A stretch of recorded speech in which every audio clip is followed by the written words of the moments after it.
बंदी छोड़ सतगुरु रामपाल जी परमेश्वर जी की जय हो।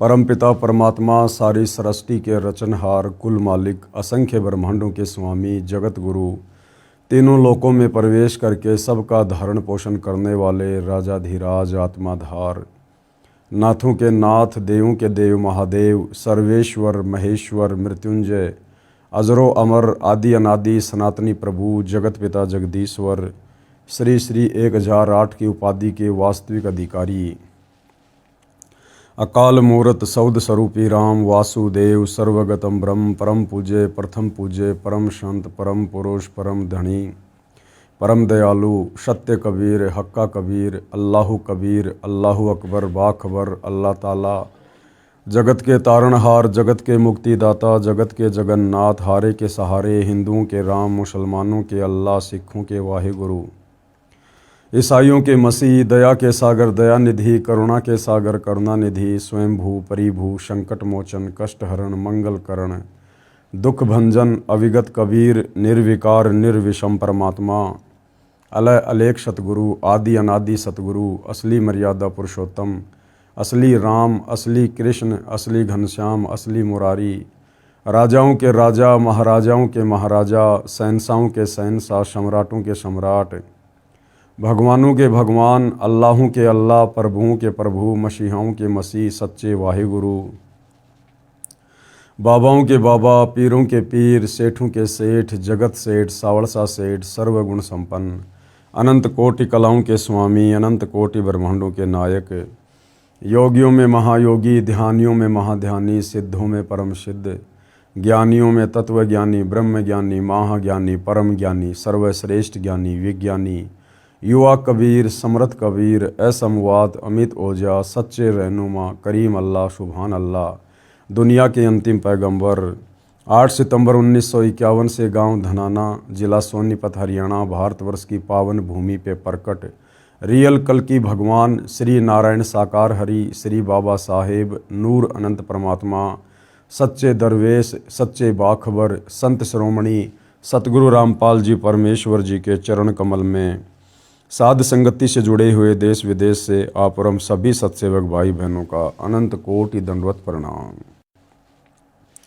सत्साई भाई और बहनों, बहुत बड़ी दया, बहुत बड़ी मेहर पूज्य गुरुदेव भगवान की, परमेश्वर रामपाल जी की, जिनके शुभ आशीर्वाद से, विशेष आशीर्वाद से, उन्हीं के कर कमल से लिखित पवित्र पुस्तक हिंदू साहिबान नहीं समझे गीता वेद पुराण, इस पवित्र पुस्तक से हमें अध्यात्म के विषय में बहुत ही गहन जानकारियाँ प्राप्त हो रही है।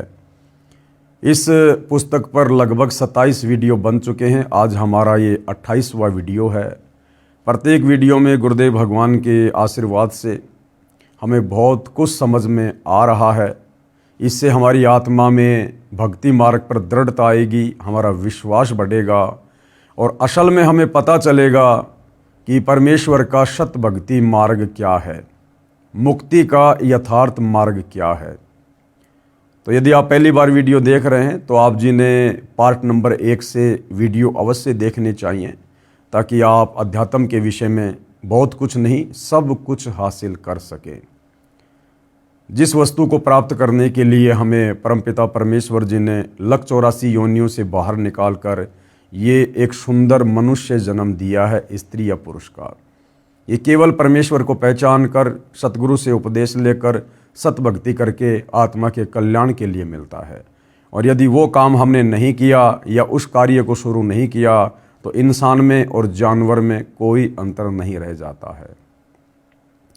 तो भाई और बहनों, बहुत सारी गहन बातें अध्यात्म के विषय में हम प्राप्त कर चुके हैं। अब हम सृष्टि रचना को लेकर वीडियो बना रहे हैं, जो कि इसी पुस्तक के लास्ट में है। आज सृष्टि रचना पर यह 3रे नंबर का वीडियो है और इस पवित्र पुस्तक हिंदू साहिबान नहीं समझे गीता वेद पुराण, इस पर हमारा 28वें नंबर का वीडियो है। तो सृष्टि रचना हमारे धर्मशास्त्रों से भी प्रमाणित होती जा रही है। वेदों में भी सृष्टि रचना का प्रमाण है, पुराणों में भी सृष्टि रचना का प्रमाण है, गीता जी में भी सृष्टि रचना का प्रमाण है। साथ में कबीर परमेश्वर कलयुग में एक अच्छी आत्मा आदरणीय धर्मदास जी को आकर मिले। धर्मदास जी ने भी कबीर सागर में परमेश्वर के बताए तत्व ज्ञान आधार से सृष्टि रचना को साबित किया है, प्रमाणित किया है। उसके बाद आदरणीय गरीबदास जी के सदग्रंथ साहिब में, आदरणीय गरीबदास जी गांव छुडानी, जिला झज्जर, हरियाणा प्रांत में हुए थे आज से लगभग 300 वर्ष पहले। कबीर परमात्मा उनको सतलोक से आकर मिले थे। उनकी आत्मा को शरीर से निकाल कर सतलोक लेकर गए। उन्हें ऊपर के ब्रह्मांडों की और सतलोक की सारी व्यवस्था से परिचित करवाया, सतलोक के सुखों से परिचित करवाया, उनका ज्ञान योग खोला। और उसके बाद आदरणीय गरीबदास जी ने कबीर परमेश्वर जी की महिमा अपने मुखारविंद से, वाणियों के माध्यम से की, जिसको लिपिबद्ध कर लिया गया, जिस सदग्रंथ को हम अमर ग्रंथ भी कहते हैं, जिसका पाठ सतलोक आश्रम में होता है। और सतगुरु रामपाल जी जिस सूक्ष्म वेद को, अमर ग्रंथ साहिब को आधार बनाकर हमें अनमोल वचन सुनाते हैं। तो आदरणीय गरीबदास जी की वाणियों में भी सृष्टि रचना का बखूबी प्रमाण है, क्योंकि आज इस पृथ्वी पर वर्तमान में 5वां वेद आदरणीय गरीबदास जी का सदग्रंथ साहिब ही है। तो आदरणीय गरीबदास जी के सदग्रंथ साहिब में, उनकी वाणियों में सृष्टि रचना का कहाँ और क्या प्रमाण है, देखते हैं। आदरणीय गरीबदास साहिब जी की अमृत वाणी में सृष्टि रचना का प्रमाण। सृष्टि रचना आदि रमैणी सदग्रंथ, पेज नंबर 690 से 692 तक। आदि रमैणी अदली सारा जा दिन होते धुंधुकारा, यानी जिस समय कुछ भी नहीं था सिवाय उस एकमात्र कबीर परमेश्वर जी के। सत्य पुरुष की न्या प्रकाशा, हम होते तकत कबीर खवाशा। उसके बाद सत्य पुरुष कबीर देव ने ही सब कुछ रचा, सब कुछ उसके बाद में धीरे धीरे प्रकाश में आया। और आदरणीय गरीबदास जी कह रहे हैं कि हम उस कबीर परमात्मा के सिंहासन के नौकर हैं। हम उस समय हम उनके सिंहासन के नौकर थे, अर्थात परमेश्वर ने ही, कबीर देव जी ने ही खुद आदरणीय गरीबदास जी के रूप में भूमिका की। उन्होंने अपना डबल रोल किया। मन मोहिनी सिरजी माया, सत्य पुरुष एक ख्याल बनाया, यानी जब काल में उस ब्रह्म ने सतलोक में 3 बार तप किया लंबे समय तक, उसके बाद परमात्मा जी ने वो हंस आत्मा, जिस हंस आत्मा ने सबसे पहले उस ब्रह्म के काल के साथ 21 ब्रह्मांड में आने की स्वीकृति दी थी, उसकी एक सुंदर स्त्री बनाई। मन मोहिनी सिरजी माया और सत्य पुरुष एक ख्याल बनाया। धर्मराय सिरजे दरवानी, 64 युग तप सेवा ठानी। पुरुष पृथ्वी जाकू दीनी, राज करो देवा आधीनी। उसके तप के बदले परमात्मा ने उसे 21 ब्रह्मांड का राज्य दिया। ब्रह्मांड 21 राज तुम दीन्या, मन की इच्छा सब जुग लीन्या। माया मूल रूप एक छाजा, मोही लिए जिन्हू धर्मराजा। धर्म का मन चंचल चित धारा, मन माया का रूप विचारा। परमात्मा ने जिस हंस को युवा लड़की बनाया था, उसके निखरे हुए रूप रंग को देखकर, और जो धर्मराज था, काल था, ब्रह्म था, वो भी पागल सा हो गया। चंचल चेरी चपल चिरागा, या के परसे सर्वस जागा। धर्मराय किया मन का भागी, विषय वासना संग से जागी। आदि पुरुष अदली अनुरागी, धर्मराय दिया दिल से त्यागी। और जब उसने दुर्गा के साथ में, अष्टंगी के साथ में बद व्यवहार किया, तो परमात्मा ने धर्मराय यानी काल को अपने दिल से त्याग दिया। पुरुष लोक से दिया डहाई, यानी सतलोक से उसको बाहर निकाल दिया। अगम दीप चली आए भाई। सहज दास जिस दीप रहनता, कारण कौन कौन कुलपंथा। धर्मराय बोले दरबानी, सुनो सहज दास ब्रह्मज्ञानी। सहज दास जी से उस धर्मराय काल ने कहा कि आप मुझे यहीं रख लो अपने लोक में, क्योंकि परमात्मा ने मुझे निकाल दिया है, मैं बहुत ज़्यादा दुखी हो जाऊंगा। 64 युग हम सेवा कीनी, पुरुष पृथ्वी हमको दीनी। उसने कहा कि मैंने बहुत लंबे समय तक तप किया है, जिसके प्रतिफल में परमात्मा ने मुझे 21 ब्रह्मांड का राज्य प्रदान किया। चंचल रूप भया मन बोरा, मन मोहिनी ठगिया भोरा। सत्य पुरुष के नामन भाए, पुरुष लोक से हम चले आए। अगर दीप सुनत बड़ भागी, सहज दास मेटो मन पागी। बोले सहज दिलदानी, हम तो चाकर सत सैदानी। सहजदास जी ने कहा, भैया मैं तो परमात्मा का नौकर हूँ, मैं तो उनसे प्रार्थना कर सकता हूँ, उनके बाद उनकी क्या आज्ञा होगी बताऊँगा। सत्य पुरुष से अर्ज गुजारूं, जब तुम्हारा विमान उतारूं। तुम्हारा जो ये विमान है ना 21 ब्रह्मांड रूपी, मैं इसको अपने लोक में उस समय उतरने की अनुमति दूंगा जब मुझे सत्य पुरुष आज्ञा देगा। सहजदास को किया पियाना, सत्यलोक लिया परवाना। सहजदास जी ने समाधि लगाई और सतलोक में अपने परमपिता परमेश्वर कबीर साहिब जी से बातें की। सत्य पुरुष साहिब सरभंगी, अविगत अदली अचल अभंगी। धर्मराय तुमरा दरबानी, अगर दीप चली गए प्राणी। कौन हुक्म करी अरज आवाजा, कहाँ पठाओ उस धर्मराजा। और सहजदास जी ने परमात्मा से प्रार्थना की कि आपका एक नौकर धर्मराय मेरे लोक में रहने की अनुमति चाहता है। हे गुरुदेव, हे परमात्मा, आपकी क्या आज्ञा है। वही आवाज अदली एक साजा। तो परमात्मा जी ने क्या कहा, विषय लोक जाति न्यू बाचा, कि मैं मन कर्म वचन से कहता हूं उसको विषय लोक में जाने दो, उसके 21 ब्रह्मांडों को यहां से दूर जाने दो। सहज विमान चले अधिकाई, छिन में अगर दीप चली आई। हम तो अरज करी अनुरागी, तुम विषय लोक जाओ भड़वागी। सहजदास जी ने कहा कि भाई मैंने तो परमात्मा से अर्ज की थी, लेकिन मालिक ने कहा कि उसको वहीं जाने दो जहां मैं उसको भेज रहा हूं। धर्मराय के चले विमाना, मान सरोवर आए प्राणा। मान सरोवर रहन न पाए, दरे कबीरा थाना लाए। सहजदास जी के दीप के आगे परमात्मा कहते हैं एक मान सरोवर था, वहां पर काल में अपने विमान को रोकना चाहा, लेकिन वहां खुद कबीर परमात्मा बैठे हुए थे, उन्होंने वहां भी उसको नहीं रुकने दिया। बंकनाल की विषम भाटी, तहां कबीरा रोकी घाटी। इन पांचों मिल जगत बंधाना, लख 84 जीव संताना। आगे चलकर फिर 21 ब्रह्मांड में इन पांचों ने मिलकर हम सभी आत्माओं को शरीर में बांधकर तीनों गुणों के बंधन में बांध दिया। पांचों कौन, खुद ये काल, इसकी पत्नी दुर्गा और 3 इनके संतान ब्रह्मा विष्णु महेश। ब्रह्मा विष्णु महेश्वर माया, धर्मराय का राज पठाया। ये ब्रह्मा विष्णु महेश ही इस काल के पूरे ढमढमे को चला रहे हैं। यो खोकापुर झूठी बाजी, बिस्ती बैकुंठ दगासी साजी।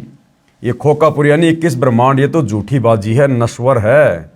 और भिस्त बैकुंठ और स्वर्ग और नरक जो बना रखे हैं ना, ये केवल हमें धोखा देने के लिए।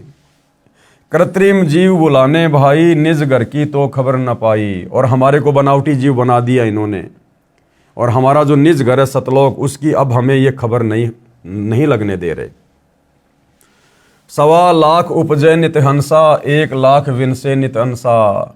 अब ये काल प्रतिदिन दुर्गा के माध्यम से 1.25 लाख जीवों की उत्पत्ति करवाता है, और 1 लाख का ये शंकर तमोगुण के माध्यम से विनाश करवाता है अपने भोजन के लिए। उपती खपती परलय फेरी, हर्ष शोक जोरा जमजेरी। पांचों तत्व हैं परलय माही, सतगुण रजगुण तमगुण झाई। 8 अंग मिली है माया, पिंड ब्रह्मंड सकल भरमाया। या में सुरती शब्द की डोरी, पिंड ब्रह्मंड लगी है खोरी। श्वासा पारस मन गए राखो, खोले कपाट अमीरस चाखो। सुनाऊं हंस शब्द सुनदासा, अगम दीप है अग है बाशा। भव सागर जमदंड जमाना, धर्मराय का है तलबाना। पांचों ऊपर पद की नगरी, बाट विहंगम बंकी डगरी। हमरा धर्मराय सु दावा, भव सागर में जीव भरमावा। हम तो कहें अगम की वाणी, जहां अविगत अदली आप बिनानी। बंदी छोड़ हमारा नामम, अजर अमर है अस्तिर ठामम। जुगन जुगन हम कहते आए, जम जोरा से हंस छुटाए। जो कोई माने शब्द हमारा, भव सागर नहीं भर में धारा। या में सुरती शब्द का लेखा, तन अंदर मन कहो किन देखा। दास गरीब अगम की बानी, खोजा हंसा शब्द सैदानी। अब गुरुदेव भगवान इन उपरोक्त वाणियों का सरलार्थ कर रहे हैं, अनुवाद कर रहे हैं। उपरोक्त अमृतवाणी का भावार्थ है कि आदरणीय गरीबदास साहिब जी ने भी यही कहा है कि यहाँ पहले केवल अंधकार था, तथा पूर्ण परमात्मा कबीर साहिब जी सतलोक में तख्त सिंहासन पर विराजमान थे, जैसा कि हमने सृष्टि रचना में पढ़ा। हम वहाँ चाकर थे भाई, जब परमात्मा के अलावा कोई था ही नहीं, तो फिर वहाँ नौकर चाकर कौन रह गया।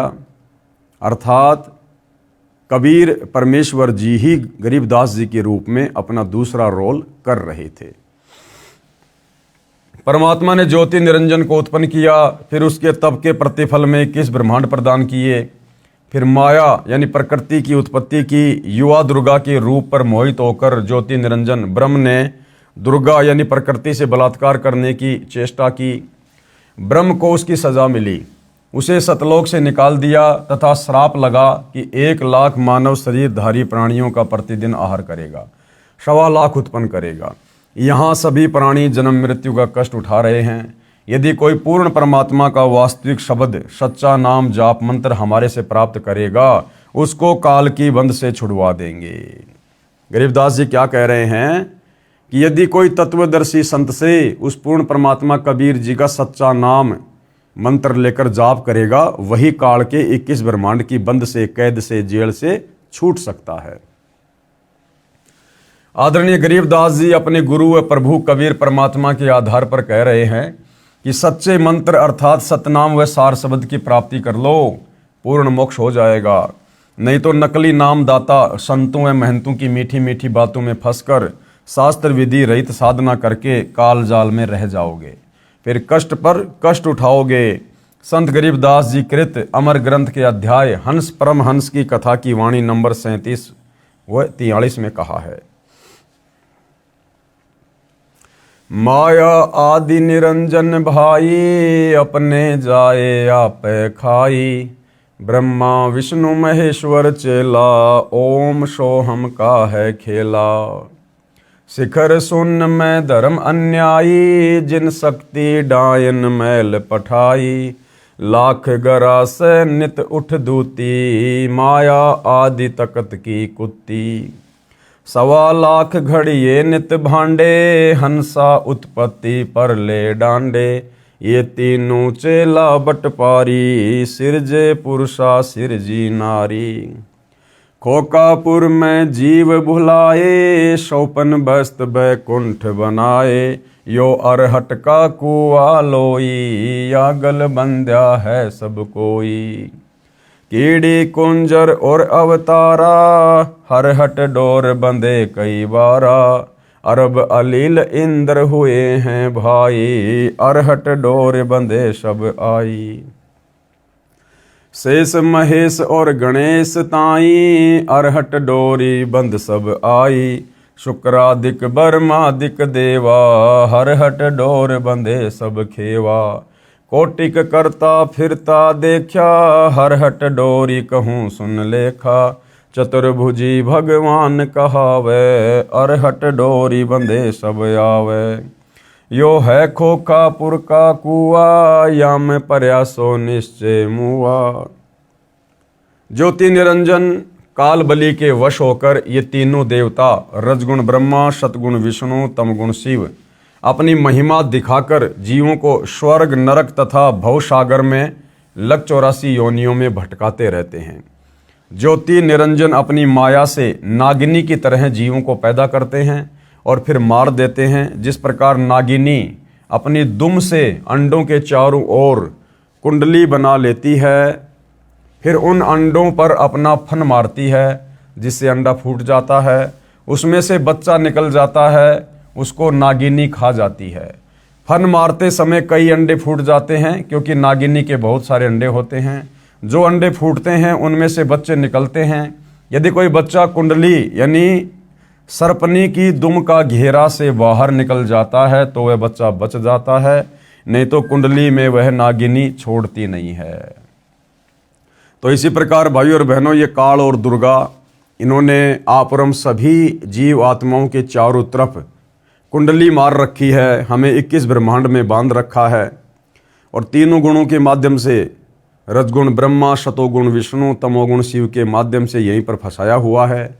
जो आत्मा समय रहते तत्वदर्शी संत से उपदेश लेकर आजीवन सत भक्ति कर लेती है, वो यहाँ से निकल जाती है, अन्यथा यही जन्म मरण के चक्कर में, लक 84 के चक्कर में पड़ी रहती है। जितने बच्चे उस कुंडली के अंदर होते हैं उन सब को खा जाती है। जो साधक ब्रह्म यानी काल ब्रह्म यानी ज्योति निरंजन, देवी दुर्गा तथा ब्रह्मा विष्णु शिव तथा अन्य देवताओं तक की भक्ति करते हैं, वे काल ब्रह्म रूपी नागनी के घेरे यानी जन्म मरण के चक्कर में काल लोक में रह जाते हैं, जिनको काल ज्योति निरंजन खाता है। माया काली नागनी अपने जाए खात, और कुंडली में छोड़े नहीं सो बातों की बात। इसी प्रकार यह काल बलि का जाल है। निरंजन तक की भक्ति पूरे संत से नाम लेकर करेंगे तो भी इस निरंजन की कुंडली 21 ब्रह्मांडों से बाहर नहीं निकल सकते। यदि हम इस काल के भी अधिकारी गुरु से नाम लेकर काल की भक्ति करेंगे तो भी हम इसी के जाल में रहेंगे। स्वयं ब्रह्मा विष्णु महेश आदि माया शेरा वाली भी निरंजन की कुंडली में है। ये बेचारे अवतार धार कर आते हैं और जन्म मृत्यु का चक्कर काटते रहते हैं, जैसे राम रूप में, श्री कृष्ण रूप में, फिर लक 84 में। विचार करें, सोहम जाप को जो कि दुर्वय व प्रहलाद व सुखदेव ऋषि ने जपा वह भी पार नहीं हुए, क्योंकि श्री विष्णु पुराण के प्रथम अंश के अध्याय 12 के श्लोक नंबर 93 में पेज नंबर 51 पर लिखा है कि ध्रुव केवल एक कल्प अर्थात 1000 चतुर्युग तक ही मुक्त है। यानी ब्रह्मा जी के एक दिन जितनी आयु ध्रुव को प्राप्त है, 1008 चतुर्युग, जिसको एक कल्प कहते हैं। इसलिए काल लोक में ही रहे तथा ओम नमः भगवते वासुदेवाय मंत्र जाप करने वाले भगत भी कृष्ण तक की भक्ति कर रहे हैं। वे भी 84 लाख योनियों के चक्कर काटने से नहीं बच सकते। यह परम पूज्य कबीर साहिब जी व आदरणीय गरीबदास साहिब जी महाराज की वाणी प्रत्यक्ष प्रमाण देती है। अनंत कोटि अवतार हैं माया के गोविंद, करता हो अवतरे और बहुर पड़े जगफंद। ये ब्रह्मा विष्णु महेश के अवतार राम कृष्ण आदि करोड़ों बार हो चुके हैं, करोड़ों बार, और ये यहाँ पर अवतार रूप में भगवान बन के आते हैं, गोविंद बन के, और ये काल के जाल में खुद भी फंसे रहते हैं और आप और हम जीवों को भी फंसा के चले जाते हैं उल्टी साधना देकर। सत्य पुरुष कबीर साहिब जी की भक्ति से ही जीव मुक्त हो सकता है। जब तक जीव सतलोक में वापस नहीं चला जाएगा तब तक काल लोक में इसी तरह कर्म करेगा और की हुई नाम व दान धर्म की कमाई स्वर्ग रूपी होटलों में समाप्त करके वापस कर्म आधार से 84 लाख प्रकार के प्राणियों के शरीर में कष्ट उठाने वाले काल लोक में चक्कर काटता रहेगा। माया यानी दुर्गा से उत्पन्न होकर करोड़ों गोविंद यानी ब्रह्मा विष्णु शिव मर चुके हैं, भगवान का अवतार बनकर आए थे, फिर कर्म बंधन में बंधकर कर्मों को भोगकर 84 लाख योनियों में चले गए। जिस प्रकार विष्णु जी रामचंद्र रूप में आए और राम रावण युद्ध के दौरान उन्होंने अपनी पत्नी सीता को वापस लाने के लिए करोड़ों लोगों की हत्या करवा दी। वो सारा का सारा पाप, उन हत्याओं का दोष ये काल रामचंद्र अर्थात विष्णु के सिर पर रख देगा और उसे कर्मों में बांध देगा, और जब उसका विष्णु पद समाप्त होगा फिर लक 84 में ठोक देगा। ऐसे श्री कृष्ण जी को भेजा, महाभारत का युद्ध करवा दिया और सारे के सारे पाप उसके सिर पर रखवा दिए। जैसे भगवान विष्णु जी को देवर्षि नारद का श्राप लगा, वे श्री रामचंद्र रूप में अयोध्या में आए, फिर श्री राम जी रूप में बाली का वध किया था। उस कर्म का दंड भोगने के लिए श्री कृष्ण जी का जन्म हुआ। फिर बाली वाली आत्मा शिकारी बना तथा अपना प्रतिशोध लिया, श्री कृष्ण जी के पैर में विषाक्त तीर मारकर वध किया। यानी ये देवी देवता भी काल के कर्मों में बंधे हुए हैं, ये भी अपने कर्म नहीं काट सकते, भला इनकी भक्ति से फिर हमारे कर्म कैसे कटेंगे। भाई आज हम ब्रह्मा विष्णु महेश की, देवी देवताओं की, राम की, कृष्ण की भक्ति क्यों करते हैं? हम दुखी हैं इसलिए भक्ति करते हैं। सुख में तो किसी को भगवान याद आता ही नहीं है। और दुखी आदमी कौन होता है? जिसके ऊपर कर्मों का दबाव होता है, जिसके पाप कर्म ज़्यादा होते हैं, वो दुखी होता है। तो उन कर्मों को काटने के लिए तो हम भगवान की भक्ति करते हैं ताकि हमें कुछ लाभ हो, हमें कुछ सुख मिले। और कर्म ये भगवान नहीं काट पाए अपने। खुद श्री विष्णु जी जो त्रेता युग में रामचंद्र रूप में आए थे, धोखे से उन्होंने अपने स्वार्थ के वश होकर बाली का वध किया और उस मौत का बदला उसने द्वापर युग में श्री कृष्ण जी रूप में देना पड़ा। तो भगवान अपने कर्मों को नहीं काट पा रहे, भला इनकी भक्ति से फिर हमारे कर्म कैसे कटेंगे? महाराज गरीबदास जी अपनी वाणी में कहते हैं, ब्रह्मा विष्णु महेश्वर माया और धर्मराय कहिए, इन पांचों मिल प्रपंच बनाया वाणी हमारी लइए। इन पांचों मिल जीव अटकाए, जुगन जुगम हम आन छुड़ाए, बंदी छोड़ हमारा नामम, अजर अमर है अस्थिर ठामम। पीर पैगंबर कुतुब ओलिया, सुर नर मुनिजन ज्ञानी, येत्ता को तो रान ना पाया, जम के बंधे प्राणी। धर्म राय की धूमा धामी, जम पर जंग चलाऊं, जोरा को तो जान न दूंगा, बांध अदल घर लाऊं। काल अकाल दोहू को मोशू, महाकाल सिर मूंडूं, मैं तो तख्त हजूरी हुक्मी, चोर खोज को ढूंढूं। मूला माया मग में बैठी, हंसा चुन चुन खाई, ज्योति स्वरूपी भया, निरंजन मैं ही करता भाई। 87 दीप मुनीश्वर, बंदे मुल्ला डोरी, एत्या में जमका तलबाना, चलिए पुरुष किशोरी। मुल्ला का तो माथा दागूं, शत की मोहर करूंगा, पुरुष दीप को हंस चलाऊं, दरा न रोकन दूंगा। हम तो बंदी छोड़ कहावा, धर्मराय हैं चकवे, शतलोक की सकल सुनावा, वाणी हमारी अखवे। 9 लख पट्टन ऊपर खेलूं, शाह दरे को रोकूं, 12 कोटि कटक सब काटूं, हंस पठाऊं मोखूं। 14 भुवन गमन है मेरा, जल थल में सरबंगी, खालिक खलक खलक में खालिक, अविगत अचल अभंगी।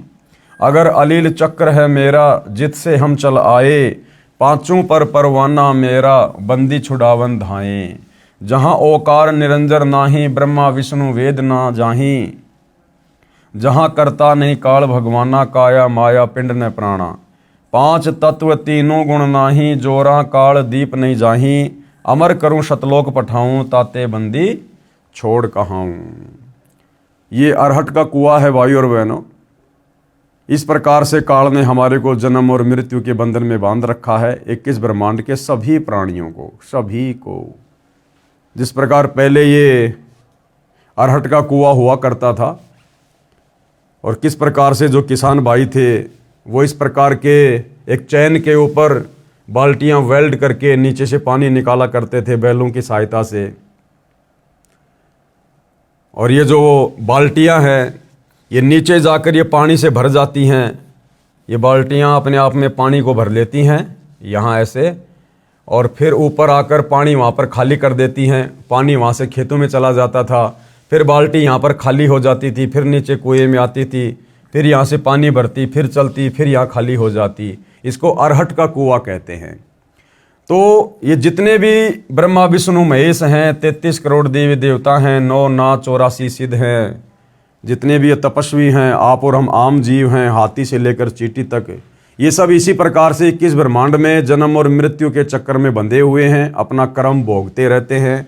इस पृथ्वी लोक पर आते हैं, मनुष्य जन्म प्राप्त करते हैं, थोड़ी बहुत भक्ति करते हैं, ये भक्ति धन यहाँ से भरते हैं और ऊपर जाकर ब्रह्मा विष्णु महेश के लोक में, स्वर्ग में अपनी भक्ति कमाई को खाली करके आ जाते हैं। फिर काल हमारा नींबू सा निचोड़ कर फिर हमारे को नीचे भेज देता है कि जाओ कमाओ, फिर से भक्ति लेकर आओ, फिर से थोड़े बहुत समय ऊपर रहो, फिर गधे कुत्ते सुअर बनो, कभी ब्रह्मा विष्णु महेश बनो। इस प्रकार से ये अरहट का कुआं इस काल ने यहाँ पर सेट किया हुआ है, सभी आत्माओं को कर्म बंधनों में बांध रखा है।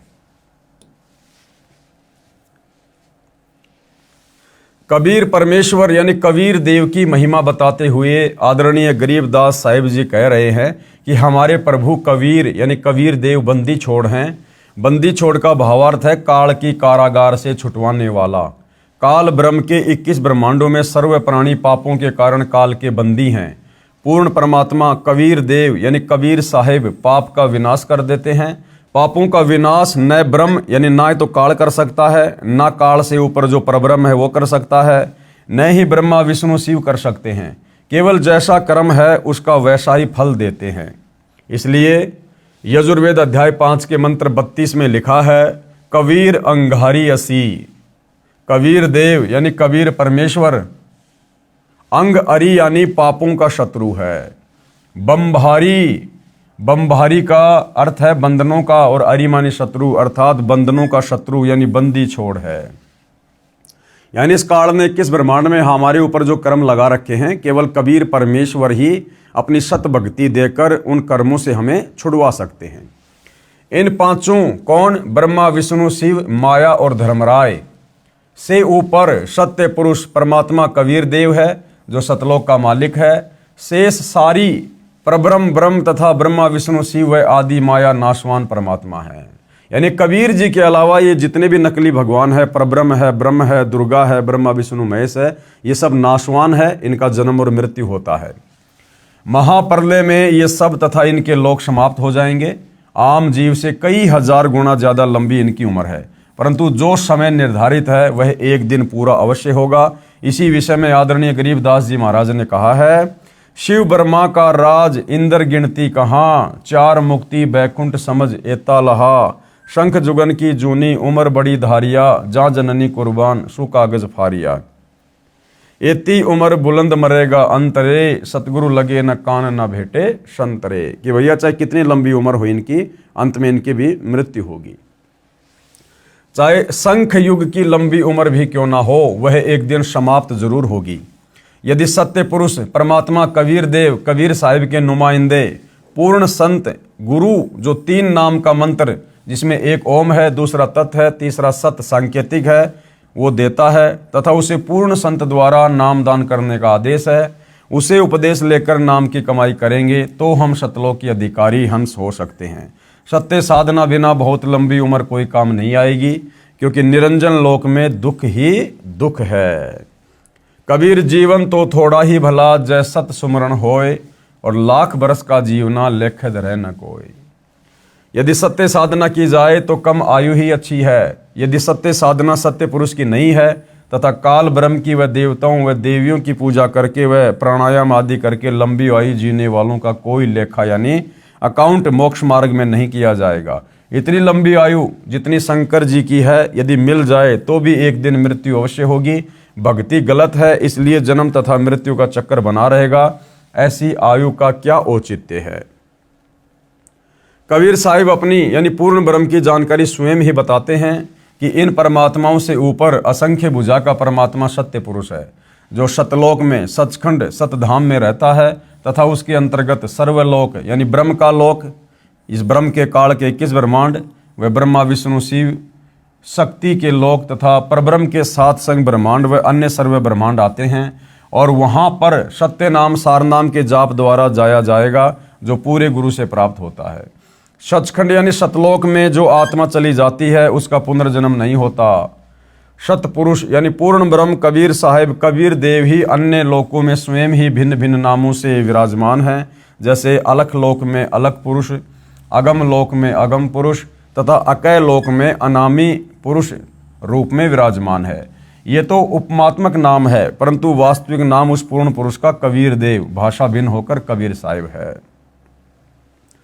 अब आदरणीय नानक साहिब जी की वाणी में सृष्टि रचना का संकेत, क्योंकि परमात्मा कबीर जी जिन जिन महापुरुषों को मिले, अच्छी आत्माओं को मिले, आगे चलकर उन्होंने वही गुण गाए, वही सारी बातें अध्यात्म की बताई, जो बातें उन्होंने परमात्मा से सीखी और जो परमात्मा उनको सतलोक में ले जाकर दिखा कर लाए थे।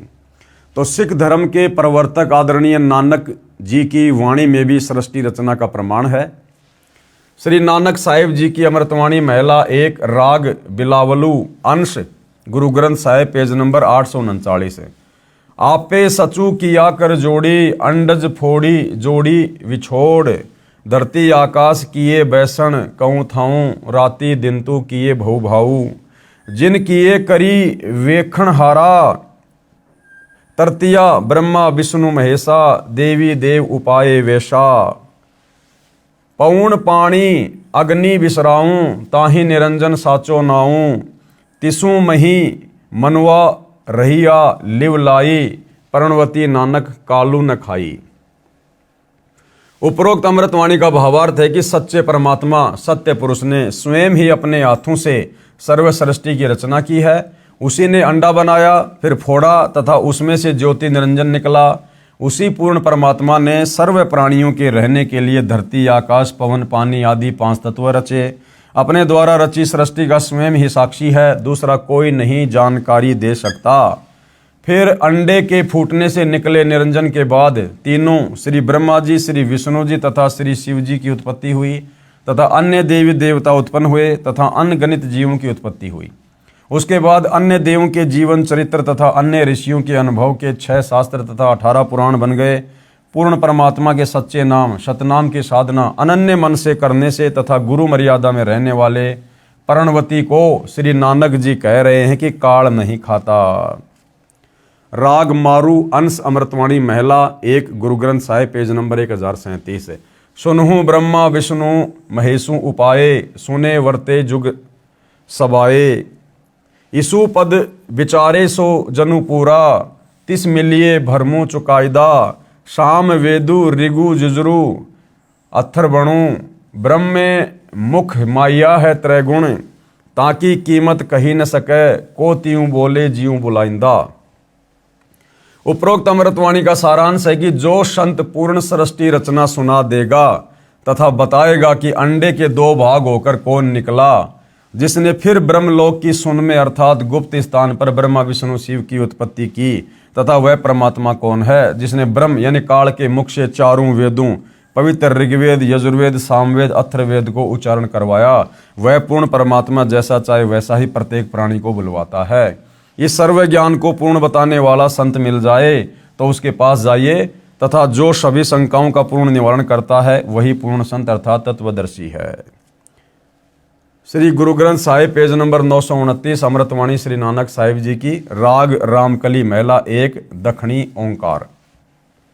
ओंकारी ब्रह्मा उत्पत्ति, ओंकारो किया जिन चित्त, ओंकारी शैल जुग भये, ओंकारी वेद निर्मय, ओंकारी शब्दी उदरे, ओंकारी गुरु मुखी तरे, ओन्नम अक्षर सुनहु विचारू, ओन्नम अखरु त्रिभुवन सारू। उपरोक्त अमृतवाणी में श्री नानक साहिब जी कह रहे हैं कि ओंकार अर्थात ज्योति निरंजन यानी काल से ब्रह्मा जी की उत्पत्ति हुई।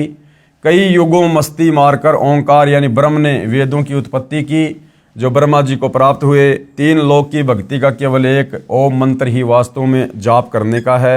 इस ओम शब्द को पूरे संत से उपदेश लेकर अर्थात गुरु धारण करके जाप करने से उद्धार होगा।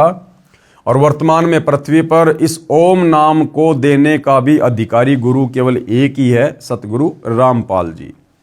बाकी कितना ही ओम ओम करते रहो उससे कोई किसी प्रकार का लाभ नहीं होना। विशेष श्री नानक साहिब जी ने तीनों मंत्रों ओम प्लस तत् प्लस सत का स्थान स्थान पर रहस्यात्मक विवरण दिया है। उसको केवल पूर्ण संत तत्वदर्शी संत ही समझ सकता है तथा तीनों मंत्रों के जाप को उपदेशी को समझाया जाता है। प्रश्न नंबर 1038।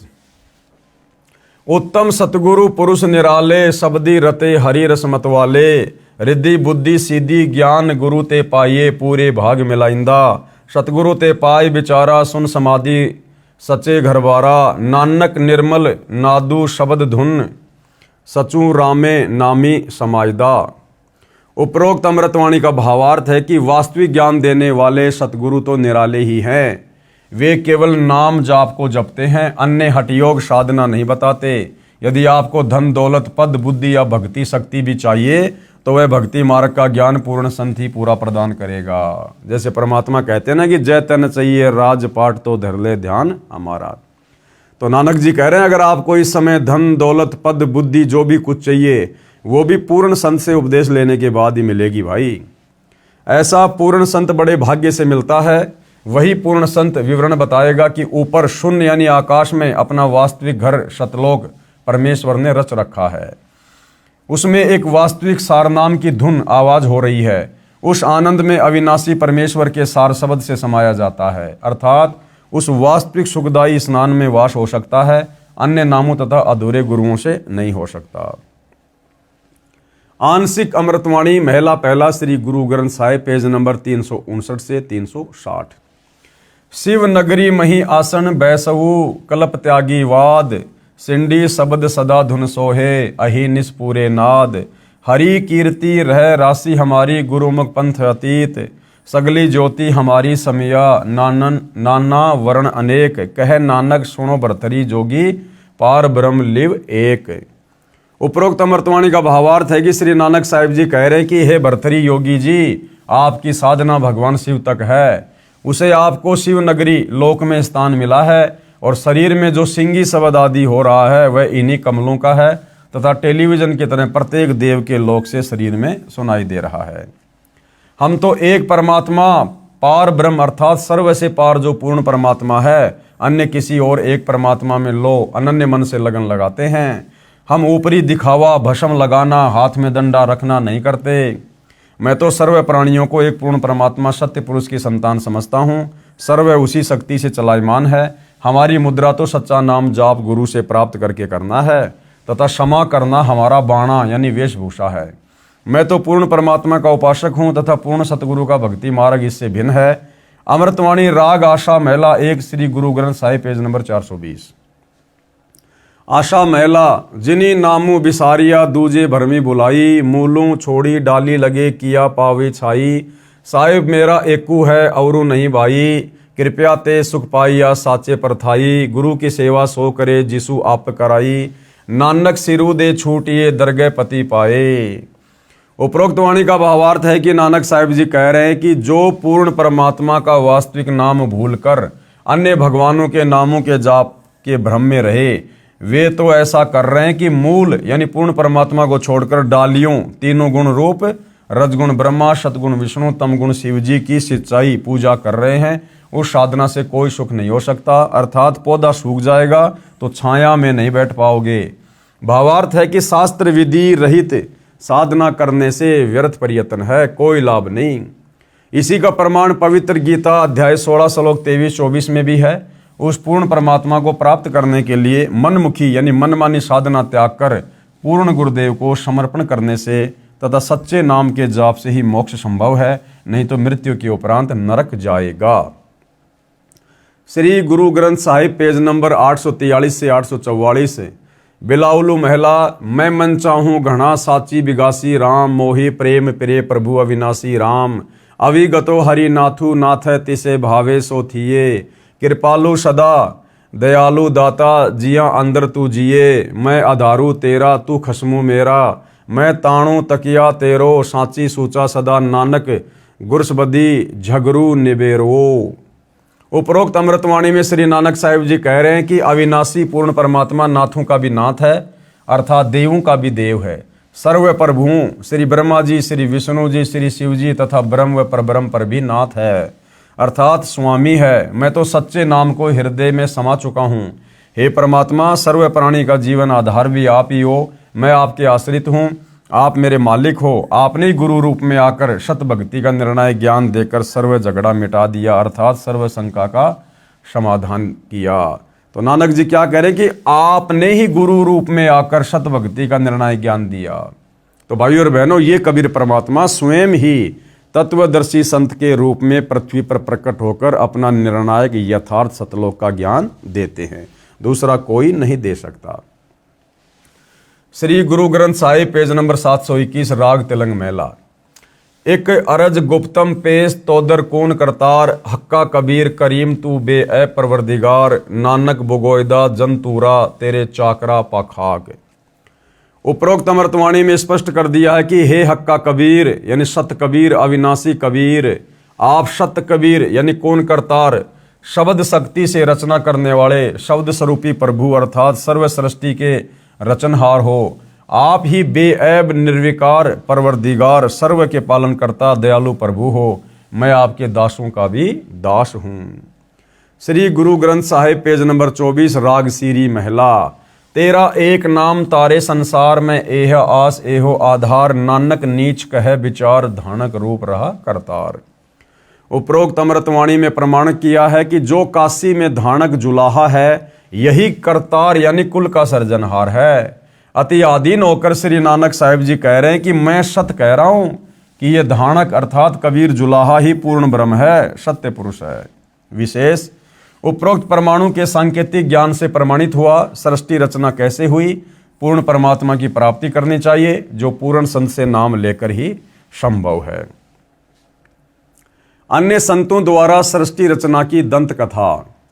अब बाकी जितने भी संत महात्मा हुए हैं या वर्तमान में हमारे आचार्य शंकराचार्य हैं, अन्य पंथों से जुड़े हैं जो अपने आप को कबीर पंथी कहते हैं, धन धन सतगुरु, राधा स्वामी पंथ वाले, जय गुरुदेव पंथ वाले, तो गुरुदेव भगवान कहते हैं कि सृष्टि रचना तो थोड़ी बहुत शास्त्रों को पढ़कर काल प्रेरणा से इन्होंने भी सुनाई है, लेकिन इन्होंने केवल उवा बाई बकी है, आधी अधूरी बातें कही है। ये केवल दंत कथा सुनी सुनाई बातों के आधार पर इन्होंने जीव को भ्रमित किया है। अन्य संतों द्वारा सृष्टि रचना की दंत कथा। अन्य संतों द्वारा जो सृष्टि रचना का ज्ञान बताया है वह कैसा है, कृपया निम्न पढ़ें। सृष्टि रचना के विषय में राधा स्वामी पंथ के संतों के व धन धन सतगुरु पंथ के संतों के विचार। पवित्र पुस्तक जीवन चरित्र परम संत बाबा जयमल सिंह जी महाराज, पेज नंबर 102 से 103 से सृष्टि की रचना, सावण कृपाल पब्लिकेशन दिल्ली। क्या कह रहे हैं?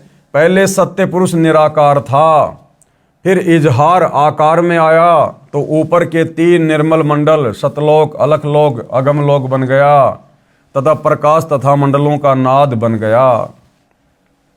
पवित्र पुस्तक सारवचन, प्रकाशक राधा स्वामी सत्संग सभा, दयालबाग आगरा, सृष्टि की रचना, पेज नंबर 8। प्रथम धुंधुकार था, उसमें पुरुष शून्य समाधि में थे जब कुछ रचना नहीं हुई थी। फिर जब मौज हुई तब शब्द प्रकट हुआ और उससे सब रचना हुई। पहले सतलोक और फिर सत्य पुरुष की कला से 3 लोक और सब विस्तार हुआ। ये ज्ञान तो ऐसा है जैसे एक समय कोई बच्चा नौकरी लगने के लिए साक्षात्कार इंटरव्यू के लिए गया। अधिकारी ने पूछा कि आपने महाभारत पढ़ा है? लड़के ने उत्तर दिया कि उंगलियों पर रट रखा है। अधिकारी ने प्रश्न किया कि 5 पांडवों के नाम बताओ। लड़के ने उत्तर दिया कि एक भीम था, एक उसका बड़ा भाई था, एक उससे छोटा था, एक और था तथा एक का नाम मैं भूल गया। उपरोक्त सृष्टि रचना का ज्ञान तो ऐसा है इन नकली संतों का। सत्य पुरुष व सतलोक की महिमा बताने वाले वे 5 नाम ओंकार, ज्योति निरंजन, निरंकार, सोहम, सतनाम देने वाले व 3 नाम अकाल मूर्ति, शब्द, सत्य पुरुष और शब्द स्वरूपी राम देने वाले संतों द्वारा रची पुस्तकों से कुछ निष्कर्ष। संत मत प्रकाश भाग 3 पेज नंबर 76 पर लिखा है कि सचखंड या सतनाम चौथा लोक है। सचखंड या सतनाम चौथा लोक है, जबकि सचखंड तो प्रथम लोक है और सतनाम ये तो जपने का मंत्र है, कोई लोक थोड़ी है सतनाम। यहां पर सतनाम को स्थान लिखा है।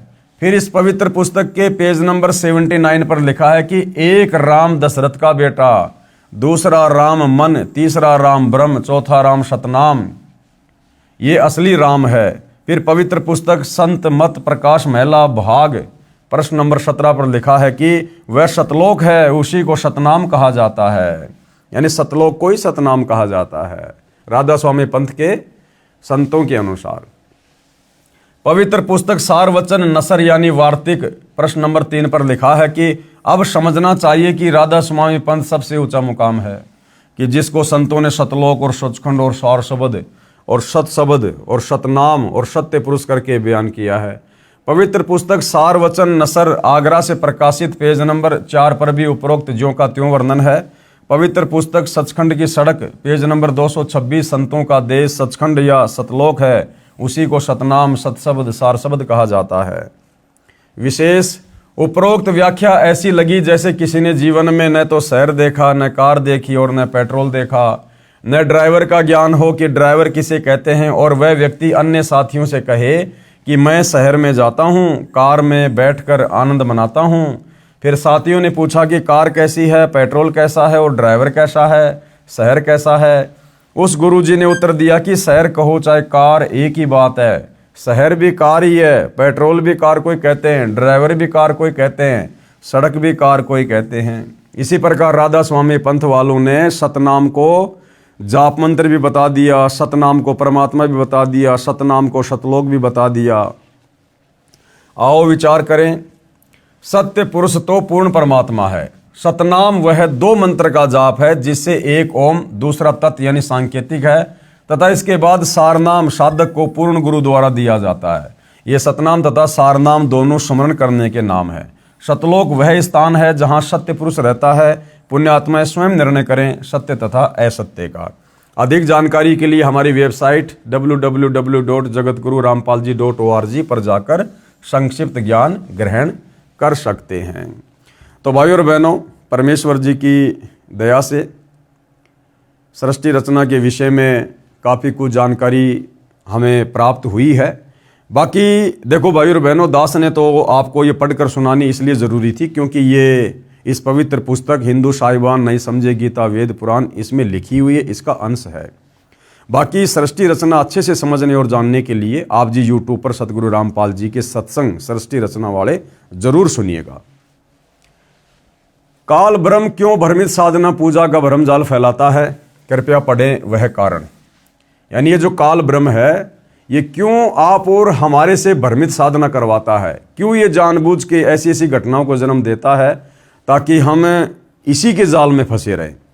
अब भाई और बहनों, सृष्टि रचना सुनकर हमें इतना तो समझ में आ ही गया है कि इस काल को परमात्मा की तरफ से प्रतिदिन 1 लाख मानव शरीरधारी प्राणियों के भक्षण करने का श्राप लगा हुआ है। अब ये हमें पार नहीं होने देना चाहता। इसको डर है कि यदि सभी आत्माएं सतलोक चली गई तो तेरी भूख का क्या होगा, तेरे भोजन का क्या होगा। और आत्माएं सतलोक जाएंगी सत भक्ति से, इसलिए काल हमें भ्रमित करता है कि कोई सत भक्ति ना कर ले। कबीर परमेश्वर जी की काल से वार्ता। जब परमेश्वर ने सभी ब्रह्मांडों की रचना की और अपने लोक में विश्राम करने लगे, उसके बाद हम सभी काल के ब्रह्मांड में रहकर अपना किया हुआ कर्मदंड भोगने लगे और बहुत दुखी रहने लगे। सुख व शांति की खोज में भटकने लगे और हमें अपने निज घर सतलोक की याद सताने लगी तथा वहां जाने के लिए भक्ति प्रारंभ की। किसी ने 4 वेदों को कंठस्थ किया तो कोई उग्र तप करने लगा, कोई हवन यज्ञ ध्यान समाधि आदि क्रियाएं प्रारंभ की, लेकिन अपने निज घर सतलोक नहीं जा सके, क्योंकि उपरोक्त क्रियाएं करने से अगले जन्मों में अच्छे समृद्ध जीवन तो प्राप्त होकर जैसे राजा महाराजा, बड़ा व्यापारी, अधिकारी, देव महादेव, स्वर्ग महास्वर्ग आदि वापस फिर लक 84 भोगने लगे, बहुत परेशान रहने लगे और परमपिता परमेश्वर से प्रार्थना करने लगे कि हे दयालु, हमें निज घर का रास्ता दिखाओ। हम हृदय से आपकी भक्ति करते हैं, आप हमें दर्शन क्यों नहीं दे रहे हो। यह वृत्तांत कबीर साहिब ने धर्मदास जी को बताते हुए कहा कि धर्मदास, इन जीवों की पुकार सुनकर मैं अपने सतलोक से जोगजीत का रूप बनाकर काल लोक में आया। जोगजीत यानी परमात्मा ने प्रथम बार अपने 16 वचनों से जो 16 पुत्रों की रचना की थी, उनमें उनके एक पुत्र का नाम जोगजीत है। आते परमात्मा खुद हैं, लेकिन अपने पुत्र जोगजीत का रूप बनाकर आए। तब 21वें ब्रह्मांड में जहां काल का निज घर है, जहां पर 21वें ब्रह्मांड में ये काल रहता है, वहां पर तपतशिला पर जीवों को भूनकर सूक्ष्म शरीर से गंध निकाला जा रहा था। मेरे पहुंचने के बाद उन जीवों की जलन समाप्त हो गई। उन्होंने मुझे देखकर कहा कि हे पुरुष, आप कौन हो? आपके दर्शन मात्र से ही हमें बड़ा सुख व शांति का आभास हो रहा है। फिर मैंने बताया कि मैं पार ब्रह्म परमेश्वर कबीर हूं। आप सब जीव मेरे लोक से आकर काल ब्रह्म के लोक में फंस गए हो। ये काल रोजाना 1 लाख मानव के सूक्ष्म शरीर से गंध निकाल कर खाता है और बाद में नाना प्रकार की योनियों में दंड भोगने के लिए छोड़ देता है। तब वे जीव आत्माएं कहने लगी कि हे दयालु परमेश्वर, हमें इस काल की जेल से छुड़वाओ। मैंने बताया कि यह ब्रह्मांड काल ने 3 बार भक्ति करके मेरे से प्राप्त किए हुए हैं। जो आप यहाँ सब वस्तुओं का प्रयोग कर रहे हो, ये सभी काल की हैं और आप सब अपनी इच्छा से घूमने के लिए आए हो। इसलिए अब आपके ऊपर काल ब्रह्म का बहुत ज्यादा ऋण हो चुका है और वह ऋण मेरे सच्चे नाम के जाप के बिना नहीं उतर सकता। जब तक आप ऋण मुक्त नहीं हो सकते, तब तक आप काल ब्रह्म की जेल से बाहर नहीं जा सकते। इसके लिए आपको मुझसे नाम उपदेश लेकर भक्ति करनी होगी, तब मैं आपको छुड़ा कर ले जाऊंगा। हम ये वार्ता कर ही रहे थे कि वहां पर काल ब्रह्म प्रकट हो गया और उसने मुझे बहुत क्रोधित होकर मेरे ऊपर हमला बोला। मैंने अपनी शब्द शक्ति से उसको मूर्छित कर दिया। फिर कुछ समय बाद वह होश में आया, मेरे चरणों में गिरकर क्षमा याचना करने लगा और बोला कि आप मुझसे बड़े हो, मुझ पर कुछ दया करो और ये बताओ कि आप मेरे लोक में क्यों आए हो। तब मैंने काल पुरुष को बताया कि कुछ जीवात्माएं भक्ति करके अपने निज घर सतलोक में वापस जाना चाहती हैं। उन्हें सत भक्ति मार्ग नहीं मिल रहा है, इसलिए वे भक्ति करने के बाद भी इसी लोक में रह जाती हैं। मैं उनको सत भक्ति मार्ग बताने के लिए और तेरा भेद देने के लिए आया हूं कि तू काल है, 1 लाख जीवों का आहार करता है और 1.25 लाख जीवों को उत्पन्न करता है तथा भगवान बनकर बैठा है। मैं इनको बताऊंगा कि तुम जिसकी भक्ति करते हो वह भगवान नहीं है, काल है। इतना सुनते ही काल बोला कि यदि सब जीव वापस चले गए तो मेरे भोजन का क्या होगा, मैं भूखा मर जाऊंगा।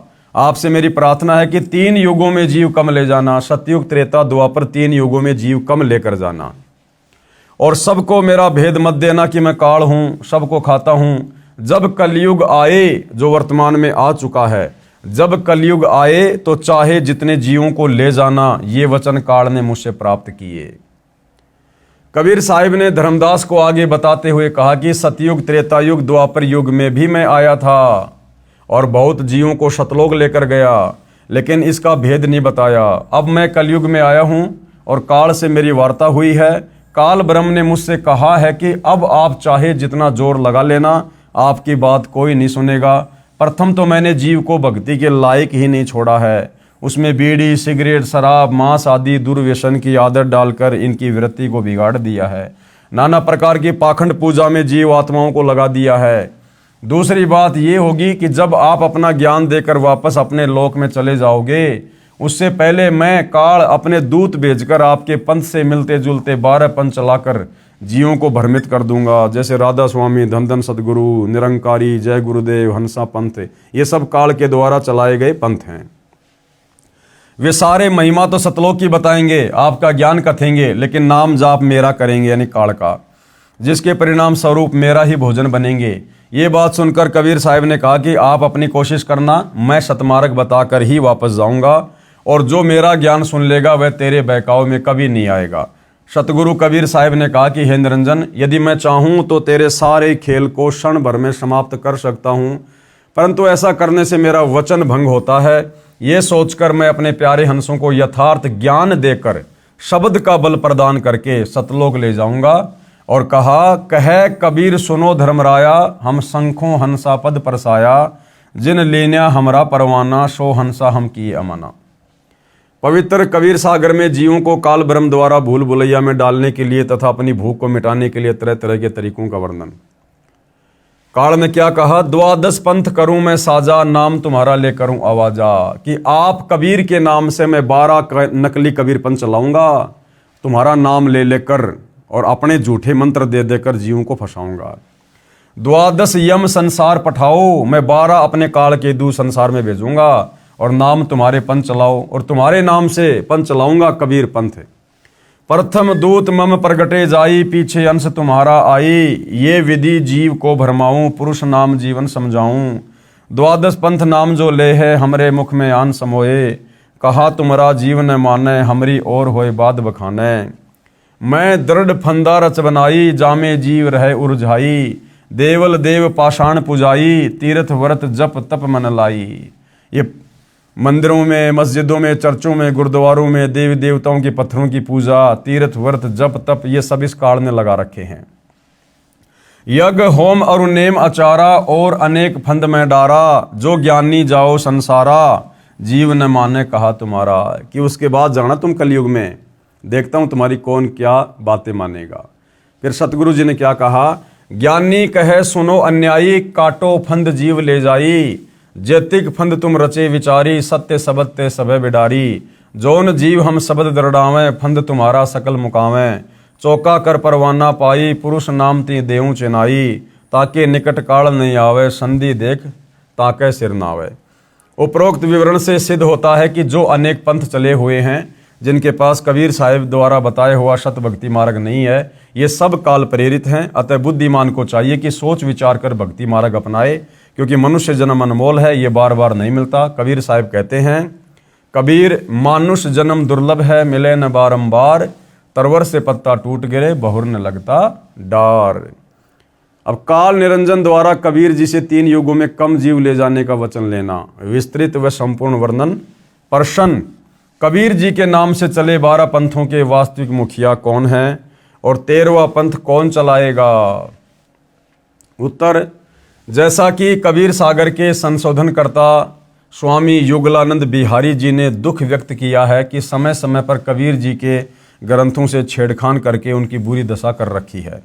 उदाहरण भी दिया, परमेश्वर कबीर जी का जोगजीत के रूप में काल ब्रह्म के साथ विवाद हुआ था। वह शमशम वेद बोध पेज नंबर 117 से 122 तक तथा अनुराग सागर 60 से 67 तक है। परमेश्वर कबीर जी अपने पुत्र जोगजीत के रूप में काल के प्रथम ब्रह्मांड में प्रकट हुए, जो 21वां ब्रह्मांड है, जहाँ पर तपतशिला बनी है। काल ब्रह्म ने जोगजीत के साथ झगड़ा किया, फिर विवश होकर चरण पकड़कर क्षमा याचना की तथा प्रतिज्ञा करवाकर कुछ विदा मांगी। सबसे पहला वचन क्या था? 3 युगों सतयुग, त्रेता युग, द्वापर युग में थोड़े जीव पार करना।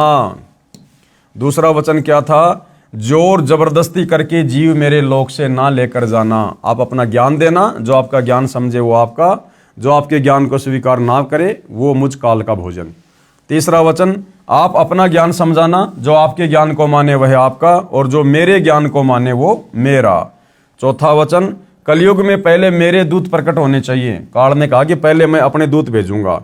तो ये राधा स्वामी, धन धन सतगुरु, जय गुरुदेव, निरंकारी, सैकड़ों वर्षों से ये पंथ चल रहे हैं, ये काल के द्वारा भेजे गए दूत हैं। पीछे आपका दूत जाए। नंबर 5, त्रेता युग में समुद्र पर पुल बनवाना। उस समय मेरा पुत्र विष्णु रामचंद्र रूप में लंका के राजा रावण से युद्ध करेगा, समुद्र रास्ता नहीं देगा। छठवा, द्वापर युग में शरीर त्याग कर जाऊंगा। राजा इंद्रदमन मेरे नाम से, जगन्नाथ नाम से, समुद्र के किनारे मेरी आज्ञा से मंदिर बनवाना चाहेगा, उसको समुद्र बाधा करेगा, आप उस मंदिर की सुरक्षा करना। परमेश्वर ने सर्व मांगे स्वीकार कर ली और वचनबद्ध हो गए। तब काल ब्रह्म हंसा और कहा कि हे जोगजीत, आप जाओ संसार में। जिस समय कलयुग आएगा उस समय मैं अपने 12 दूत नकली सतगुरु संसार में भेजूंगा। जब कलयुग 5505 वर्ष पूरा होगा तब तक मेरे दूत तेरे नाम से, कबीर जी के नाम से 12 कबीर पंथ चला दूंगा। कबीर जी ने जोगजीत रूप में काल ब्रह्म से कहा था कि कलयुग में मेरा नाम कबीर होगा और मैं कबीर नाम से पंथ चलाऊंगा। इसलिए काल ज्योति निरंजन ने कहा था कि आप कबीर नाम से एक पंथ चलाओगे तो मैं काल कबीर नाम से 12 पंथ चलाऊंगा। सभी मानव को भ्रमित करके अपने जाल में फांस कर रखूंगा। इनके अतिरिक्त और भी कई पंथ चलाऊंगा जो सतलोक सचखंड की बातें किया करेंगे तथा सत्य साधना उनके पास नहीं होगी, जिस कारण से वे सतलोक की आशा में गलत नामों को जाप करके मेरे जाल में ही रह जाएंगे। काल ब्रह्म ने पूछा था कि आप किस किस समय कलयुग में अपना सत्य कबीर पंथ चलाओगे? कबीर जी ने कहा था कि जिस समय कलयुग 5505 वर्ष बीत जाएगा तब मैं अपना यथार्थ 13वां कबीर पंथ चलाऊंगा। काल ने कहा था कि उस समय से पहले मैं पूरी पृथ्वी के ऊपर शास्त्र विधि त्याग कर, मनमाना आचरण करवाकर, शास्त्र विरुद्ध ज्ञान बताकर झूठे नाम तथा गलत साधना के अभ्यस्त कर दूंगा। जब तेरा 13वां अंश आकर सत्य कबीर पंथ चलाएगा उसकी बात पर कोई विश्वास नहीं करेगा, उल्टे उसके साथ झगड़ा करेंगे। कबीर जी को पता था कि जब कलयुग के 5505 वर्ष पूरे होंगे सन 1997 में, तब शिक्षा की क्रांति लाई जाएगी, सर्व मानव अक्षर ज्ञान युक्त किया जाएगा। उस समय मेरा दास सर्व धार्मिक ग्रंथों को ठीक से समझकर मानव समाज से रूबरू करेगा। सर्व प्रमाणों को आंखों देखकर शिक्षित मानव सत्य से परिचित होकर तुरंत मेरे 13वें पंथ में दीक्षा लेगा और पूरा विश्व मेरे द्वारा बताई भक्ति विधि तथा तत्व ज्ञान को हृदय से स्वीकार करके भक्ति करेगा। उस समय पुनः सतयुग जैसा वातावरण होगा। आपसी राग द्वेष, चोरी जारी, लूट ठगी कोई नहीं करेगा, कोई धन संग्रह नहीं करेगा, भक्ति को अधिक महत्व दिया जाएगा। जैसे उस समय उस व्यक्ति को महान माना जा रहा होगा जिसके पास अधिक धन होगा। यानी सन 1997 से पहले, यानी सतगुरु रामपाल जी के 13वें पंथ की शुरुआत से पहले उन लोगों को बहुत ज़्यादा इज्जत वाला माना जाएगा जिसके पास बहुत ज़्यादा धन होगा, बड़ा व्यवसाय होगा, बड़ी बड़ी कोठियां बना रखी होंगी। परंतु 13वें पंथ के प्रारंभ होने के पश्चात उन व्यक्तियों को मूर्ख माना जाएगा और जो भक्ति करेंगे, सामान्य मकान बनाकर रहेंगे, उनको महान, बड़े और सम्मानित व्यक्ति माना जाएगा। प्रमाण के लिए पवित्र कबीर सागर से भिन्न भिन्न अध्यायों से अमृतवाणी कबीर जी तथा ज्योति निरंजन की वार्ता, अनुराग सागर के पेज नंबर 62 से। धर्मराय ज्योति निरंजन वचन। धर्मराय असविनती ठानी, मैं सेवक द्वितीया न जानी, ज्ञानी बिनती एक हमारा, सो न करहूँ जीते हो मोर बिगारा। पुरुष दीन जस मोकू राजू, तुम भी देऊँ तो होवे मम काजू। अब मैं वचन तुम्हारो मानी, लीजियो हंसा हमसो ज्ञानी। पृष्ठ 63 से अनुराग सागर की वाणी। दयावंत तुम साहिब दाता, एतिक कृपया करो होताता। पुरुष सराप मोकू दीन्या, लख जीव नित ग्रासन कीन्या। पृष्ठ 64 से अनुराग सागर की वाणी। जो जीव सकल लोक तय जावे आवे, कैसे सुधा मोर मिटावे। जैसे पुरुष कृपया मोपे कीन्या, भव सागर का राज मोह दीन्या। तुम भी कृपया मोह पर करहूँ, जो मांगूं सो मोहे देहूँ बरहूँ। सतयुग त्रेता युग द्वापर माही, तीनों युग जीव थोड़े जाही। चौथा युग जब कलयुग आवे, तब तब शरण जीव बहु जावे। पेज नंबर 65 से अनुराग सागर की वाणी, ऊपर से वाणी पंक्ति नंबर 3 से। प्रथम दूत मम प्रकटे जाई, पीछे अंश तुम्हारा आई। पृष्ठ 64 से अनुराग सागर की वाणी, ऊपर से वाणी पंक्ति नंबर 6। ऐसा वचन हरि मोहि दीजे, तब संसार गवन तव कीजे। जोगजीत वचन, ज्ञानी वचन। पृष्ठ 64 से अनुराग सागर की वाणी, ऊपर से वाणी पंक्ति नंबर 7। अरे काल तुम परपंच पसारा, तीनों युग जीवन दुख डारा। बिनती तोरी लीन में जानी, मोकू ठगा काल अभिमानी। जस बिनती तू मोशन कीनी, सो अब बकस तोहे दीनी। चौथा युग जब कलयुग आवे, तब हम अंश अपना अंश पठावे। धर्मराय यानी काल वचन। पृष्ठ 64 से अनुराग सागर की वाणी, ऊपर से वाणी पंक्ति नंबर 17। हे साहिब तुम पंथ चलाऊ, जी उबार लोक ले जाऊं। पृष्ठ 66 से अनुराग सागर की वाणी, ऊपर से वाणी पंक्ति नंबर 8, 9, 16 से 21। संधि छाप सार शब्द मोय दीजे ज्ञानी, जैसे देवोगे हंस सैदानी। जो जन मोकू संधि सार शब्द बतावे, ताकि निकट काल नहीं आवे। कहे धर्म राय जाओ संसारा, आनु जीव नाम अधारा। जो हंसा तुमरे गुण गावे, ताही निकट हम नहीं जावें। जो कोई लहे शरण तुम्हारी, मम सिर पग दे हो पारी। हम तो तुम संग कीन डिठाई, तात जान कीन लड़काई। कोटिन अवगुण बालक करही, पिता एक चित न धरही। जो पिता बालक को दे निकारी, तब को रक्षा करे हमारी। सार नाम देखो जय साथा, ताई हंस में निवाऊं माथा। ज्ञानी वचन, कबीर वचन। Anurag Sagar page number 66। जो तोई देऊं संधि बताई, तो तू जीवन को हो दुखदाई। तुम परपंच जान हम पावा, काल चले नहीं तुमरा दावा। धर्मराय तो ही प्रकट बाख्या, गुप्त अंक बीरा हम राख्या। जो कोई लेई नाम हमारा, ताई छोड़ तुम हो जाना नियारा। जो तुम मोर हंस को रोको भाई, तो तुम काल रहन नहीं पाई। धर्मराय यानी काल निरंजन वचन। पृष्ठ 62 तथा 63 से अनुराग सागर की वाणी। बेशक जाओ ज्ञानी संसारा, जीव न माने कहा तुम्हारा जीव न माने, हमरी और हो बात बखाने। दृढ़ फंदा में रचा बनाई, जामे सकल जीव उर्जाई। वेद शास्त्र समृति गुणगाना, पुत्र मेरे तीन प्रधाना। तीनों बहुबाजी रचि राखा, हमरी महिमा ज्ञान मुख बाख्या। देवल देव पाषाण पुजाई, तीर्थ व्रत जप तब मन लाई। पूजा विश्व देव आधारी, ये मति जीवों को राख्या बांधी। जग होम और नेम अचारा, और अनेक फंद में डारा। ज्ञानी कबीर वचन। हमने कहा सुनो अन्यायी, काटो फंद जीव ले जाई। जैते फंद तुम रचे बिचारी, सत्य शब्द ते सबे विडारी। जोन जीव हम शब्द दृढ़ावे, फंद तुम्हारा सकल मुक्तावें। जब ही जीव चीन जान ज्ञान हमारा, तज ही भरम सब तोर पसारा। सत्य नाम जीवन समझावे, हंस उबार लोक ले जावें। पुरुष सुमरण सार बीरा, नाम अविगत जनाव हूँ। शीश तुम्हारे पांव दे के हंस लोक पठाव हूँ। ताके निकट काल नहीं आवे, संधि देख ताको सिर नावे। धर्मराय काल वचन। पंथ एक तुम आप चलाओ, जीवन को शतलोक ले जाऊं। द्वादश पंथ करूं मैं साजा, नाम तुम्हारा ले करूं आवाजा। द्वादश यम संसार पठाऊं, नाम कबीर ले पंथ चलाऊं। प्रथम दूत मेरे प्रकटे जाई, पीछे अंश तुम्हारा आई। ये विधि जीवन को भरमाऊं, आपन नाम पुरुष का बताऊं। द्वादश पंथ नाम जो ले ही, हमरे मुख में आन समोई। ज्ञानी कबीर वचन चौपाई। अरे काल परपंच पसारा, तीनों युग जीवन दुख आधारा। बिनती तोरी लीन में मानी, मोकू ठगे काल अभिमानी। चौथा युग जब कलयुग आई, तब हम अपना अंश पठाई। काल फंद छूटे नरलोई, सकल सृष्टि परवानिक होई। घर घर देखो बोध विचारा, सत्य नाम सब ठोर उचारा। 5505 तब ये वचन होएगा साचा। कलयुग बीत जाएगा तब एता, सब जीव परम पुरुष पद चेता। भावार्थ वाणी संख्या 55 से 61 तक। परमेश्वर कबीर जी ने कहा कि हे काल, तूने विशाल प्रपंच रच रखा है। तीनों युगों सतयुग त्रेता द्वापर में जीवों को बहुत कष्ट देगा। जैसा तू कह रहा है, तूने मेरे से प्रार्थना की थी वह मान ली। तूने मेरे साथ धोखा किया है, परंतु चौथा युग जब कलयुग आएगा, तब मैं अपना अंश यानी कृपया पात्र आत्मा भेजूंगा। हे काल, तेरे द्वारा बनाए सर्व फंद यानी अज्ञान आधार से गलत ज्ञान व साधना को सत्य शब्द तथा सत्य ज्ञान से समाप्त करेगा। उस समय पूरा विश्व परवानिक यानी उस मेरे संत से दीक्षा लेकर दीक्षित होगा। उस समय तक यानी जब तक कलयुग 5505 वर्ष बीत जाता, सतनाम मूल नाम सार शब्द तथा मूल ज्ञान यानी तत्व ज्ञान प्रकट नहीं करना है। परंतु जब कलयुग 5505 वर्ष पूरा हो जाएगा, तब घर घर में मेरे आध्यात्मिक ज्ञान की चर्चा हुआ करेगी और सतनाम सार शब्द को सब उपदेशियों को प्रदान किया जाएगा। ये जो बात मैं कह रहा हूँ, ये मेरे वचन उस समय सत्य साबित होंगे जब कलयुग के 5505 वर्ष पूरे हो जाएंगे। जब कलयुग इतने वर्ष बीत जाएगा तब सभी मानव प्राणी परम पुरुष यानी सत्य पुरुष के पद अर्थात उस परम पद के जानकार हो जाएंगे, जिसके विषय में गीता अध्याय 15 श्लोक 4 में कहा है कि तत्वदर्शी संत के प्राप्त होने के पश्चात परमेश्वर के उस परम पद की खोज करनी चाहिए जहां जाने के पश्चात साधक लौटकर संसार में कभी नहीं आते।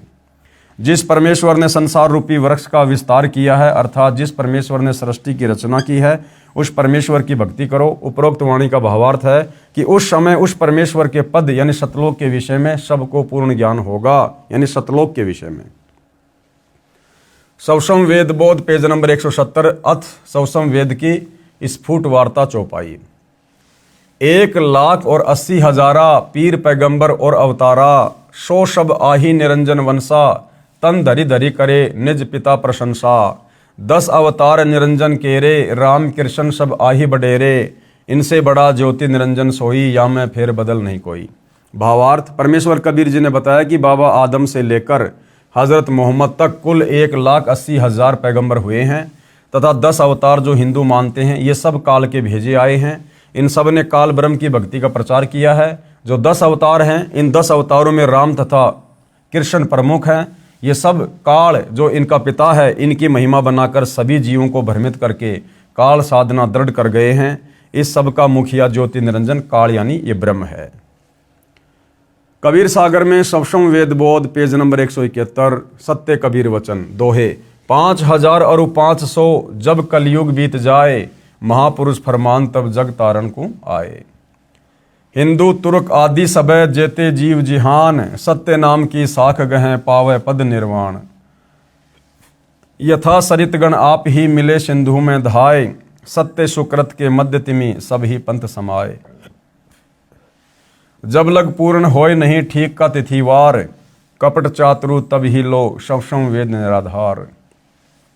सभी नारी नर शुद्ध तब जब ठीक का दिन आवंत, कपट चातुरी छोड़ के शरण कबीर गहनत। एक अनेक हो गए पुनः अनेक हों एक, हंस चले सतलोक सब सत्य नाम की टेक। घर घर बोध विचार हो दुर्मति दूर बहाए, कलयुग में सब एक होई बरते सहज सुभाए। कहाँ उग्र कहाँ शुद्र हो हरे सब की भोपीर, सो समान समदृष्टि है समर्थ सत्य कबीर। भावार्थ किया गुरुदेव ने। परमेश्वर कबीर जी ने बताया है कि हे धर्मदास, मैंने ज्योति निरंजन यानी काल ब्रह्म से भी कहा था, अब आपको भी बता रहा हूं। सवसम वेद बोध की वाणी संख्या 66 से 74 का सरलार्थ। जिस समय कलयुग 5,505 वर्ष बीत जाएगा तब तक एक महापुरुष विश्व को पार करने के लिए आएगा। हिंदू मुसलमान आदि आदि जितने भी पंथ तब तक बनेंगे और जितने जीव संसार में हैं वे मानव शरीर प्राप्त करके उस महापुरुष से सतनाम लेकर सत्य नाम की शक्ति से मोक्ष प्राप्त करेंगे। वह महापुरुष जो सत्य कबीर पंथ चलाएगा उस 13वें पंथ में सब पंथ स्वतः ऐसे तीव्र गति से समा जाएंगे जैसे भिन्न भिन्न नदियां अपने आप निर्बाध दौड़कर समुद्र में गिर जाती हैं, उनको कोई रोक नहीं पाता। ऐसे उस 13वें पंथ में सब पंथ शीघ्रता से मिलकर एक पंथ बन जाएगा। परंतु जब तक ठीक का समय नहीं आएगा यानी कलयुग 5,505 वर्ष पूरे नहीं करता तब तक मैं जो ये ज्ञान सवसम वेद में बोल रहा हूँ आप लिख रहे हो निराधार लगेगा। जिस समय वह निर्धारित समय आएगा उस समय स्त्री पुरुष उच्च विचारों तथा शुद्ध आचरण के होकर कपट व्यर्थ की चतुराई त्याग कर मेरी कबीर जी की शरण ग्रहण करेंगे। परमात्मा से लाभ लेने के लिए एक मानव धर्म से अनेक पंथ धार्मिक समुदाय बन गए हैं। वे सब पुनः एक हो जाएंगे। सब हंस यानी निर्विकार भगत आत्माएं सत्य नाम की शक्ति से सतलोक चले जाएंगे। मेरे अध्यात्म ज्ञान की चर्चा घर घर में होगी जिस कारण से सबकी दुर्मति समाप्त हो जाएगी। कलयुग में फिर एक होकर सहज बर्ताव करेंगे यानी शांतिपूर्वक जीवन जिएंगे। कहाँ उग्र अर्थात चाहे डाकू लुटेरा कसाई हो चाहे शूद्र अन्य बुराई करने वाला नीच होगा। परमात्मा सत्य भक्ति करने वालों की भवपीर यानी सांसारिक कष्ट हरेगा यानी दूर करेगा। सत्य साधना से सबकी भवपीर यानी सांसारिक कष्ट समाप्त हो जाएंगे और उस 13वें पंथ का प्रवर्तक सबको समान दृष्टि से देखेगा अर्थात ऊंच नीच में भेदभाव नहीं करेगा। वह समरस सत्य कबीर ही होगा। 13वें पंथ को चलाने वाला कौन होगा? स्वयं कबीर भगवान। तो सतगुरु रामपाल जी कौन है आप जी विचार कर सकते हैं। मम संत मुझे ही जान मेरा ही स्वरूपम। आगे सवाल किया है प्रश्न, वह 13वां पंथ कौन सा है, उसका प्रवर्तक कौन है? वह 13वां पंथ यथार्थ सत कबीर है। उसके प्रवर्तक स्वयं कबीर परमेश्वर जी हैं। उस 13वें पंथ को चलाने वाले कौन है? स्वयं कबीर परमेश्वर। और यहाँ क्या लिखा है? वह समर्थ सत्य कबीर ही होगा जो 13वां पंथ चलाएगा। तो सतगुरु रामपाल जी कौन है भाई और बहनों? ज़्यादा बताने की आवश्यकता नहीं है। वर्तमान में उसका संचालन उनका गुलाम रामपाल दास पुत्र स्वामी रामदेवानंद जी महाराज है। यहाँ गुरुदेव अपने आप को छुपा रहे हैं। आध्यात्मिक दृष्टि से गुरुजी पिता माने जाते हैं और आत्मा का पोषण करते हैं। प्रमाण: वैसे तो संत धर्मदास जी की वंश परंपरा वाले महंतों से जुड़े श्रद्धालुओं ने अज्ञानतावश 13वां पंथ और संचालक धर्मदास की बिंद यानी परिवार की धारा वालों को सिद्ध करने की कुचेष्टा की है, परंतु हाथी के वस्त्रों को भैंसे पर डालकर कोई कहे कि देखो ये वस्त्र भैंसे का है, बुद्धिमान तो तुरंत समझ जाते हैं कि ये भैंसे का वस्त्र नहीं है, ये तो भैंसे से कई गुना लंबे चौड़े पशु का है, भले ही ये न बता सकें कि ये हाथी का है। उदाहरण: पवित्र कबीर सागर के अध्याय कबीर चरित्र बोध के पेज नंबर 1834-1835 पर लिखा है, शास्त्र अनुकूल भक्ति से हुए भक्तों को लाभ। अब सतगुरु रामपाल जी से सत भक्ति प्राप्त करके जिन जिन आत्माओं को लाभ प्राप्त हुए हैं उन भगत भाई बहनों के कुछ अनुभव हैं जो यहाँ इस पुस्तक में लिखे हुए हैं। शास्त्र विरुद्ध साधना से छुटकारा। मैं भगत हेमचंद दास सोलन हिमाचल प्रदेश का रहने वाला हूँ। पहले मैं अपने गांव में महाकाली मंदिर में पुजारी रहा। 25 वर्ष से वहाँ पुजारी का काम करता था। भजन कीर्तन और जो भी पूजाएं मंदिर में होती थी सभी किया करता था। पितृ पूजा, श्राद्ध निकालना, शिव जी को जल चढ़ाना आदि क्रियाएं करता था। लेकिन फिर भी हम दुखी रहते थे। मेरी पत्नी को पैरालाइसिस थी, घर की आर्थिक स्थिति भी ठीक नहीं थी। सन 2005-2006 में संत रामपाल जी महाराज के कुछ लेख अखबारों में आते थे। मैं उन्हें समझ नहीं पाया, परंतु मैं इस तरह के धार्मिक कागजों को संभाल कर रख लेता था। कुछ समय पश्चात जैसे ही रद्दी से वो कागज मिले मैं उसे पढ़ने बैठ गया और पढ़ते पढ़ते मेरे दिल में ठेस सी लगी कि ये ज्ञान कहाँ छिपा हुआ था। फिर मैंने उसमें आश्रम के फ़ोन नंबर देखे और पुस्तक मंगवाई। उसमें जब मैंने ज्ञान पढ़ा तो मैं हैरान रह गया, पैरों तले की ज़मीन खिसक गई, क्योंकि मंदिर में पुजारी होने के बावजूद मैंने ऐसा नया ज्ञान कभी भी नहीं सुना था। मैं पहले मानता रहा कि ब्रह्मा विष्णु और शिव जी से ऊपर कोई नहीं है, परमात्मा निराकार है। संत रामपाल जी महाराज की पुस्तकों से ज्ञान हुआ कि परमात्मा साकार है, कबीर जी पूर्ण परमात्मा है। परमात्मा ने अंदर एक ऐसी प्रेरणा जगाई कि संत रामपाल जी के पास ही वह अमर मंत्र है जिससे हमारा कल्याण होना है। इसी से हमारा जन्म मरण का भयंकर रोग कटेगा। उनके ज्ञान से प्रभावित होकर मैंने संत रामपाल जी महाराज से दीक्षा ली। मैंने सभी तरह की शास्त्र विरुद्ध पूजाएं बंद कर दी। पितृ पूजा, श्राद्ध निकालना आदि सब त्याग दिया। गुरुजी का उपदेश लेने के बाद मुझे सबसे बड़ा तो आध्यात्मिक लाभ हुआ। जन्म मरण से मुक्ति की सच्ची राह मिली।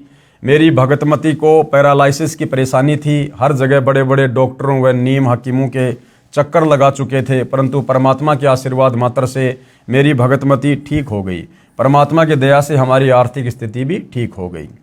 फिर मैंने ये ज्ञान प्रचार करना शुरू कर दिया। मुझे लगा कि ये ज्ञान तो जन जन तक पहुंचाना चाहिए, लेकिन मेरी बातों पर किसी ने गौर नहीं किया। लोगों ने विरोध किया, कहा कि तुम ये कौन सा अलग ज्ञान ले आए, ऐसी बातें ना किया करो। परंतु मुझे इस ज्ञान से परमात्मा की दया से कोई डगमग नहीं कर पाया। ऐसा सत्य ज्ञान व सत्य भक्ति मार्ग पृथ्वी पर और कहीं नहीं है। मेरी सभी से प्रार्थना है कि आप भी प्रभु के चरणों में आओ। संत रूप में आए परमेश्वर के संदेश वाहक संत रामपाल जी महाराज को पहचानो। मुफ्त नाम उपदेश प्राप्त करके कृपया अपना कल्याण करवाएं।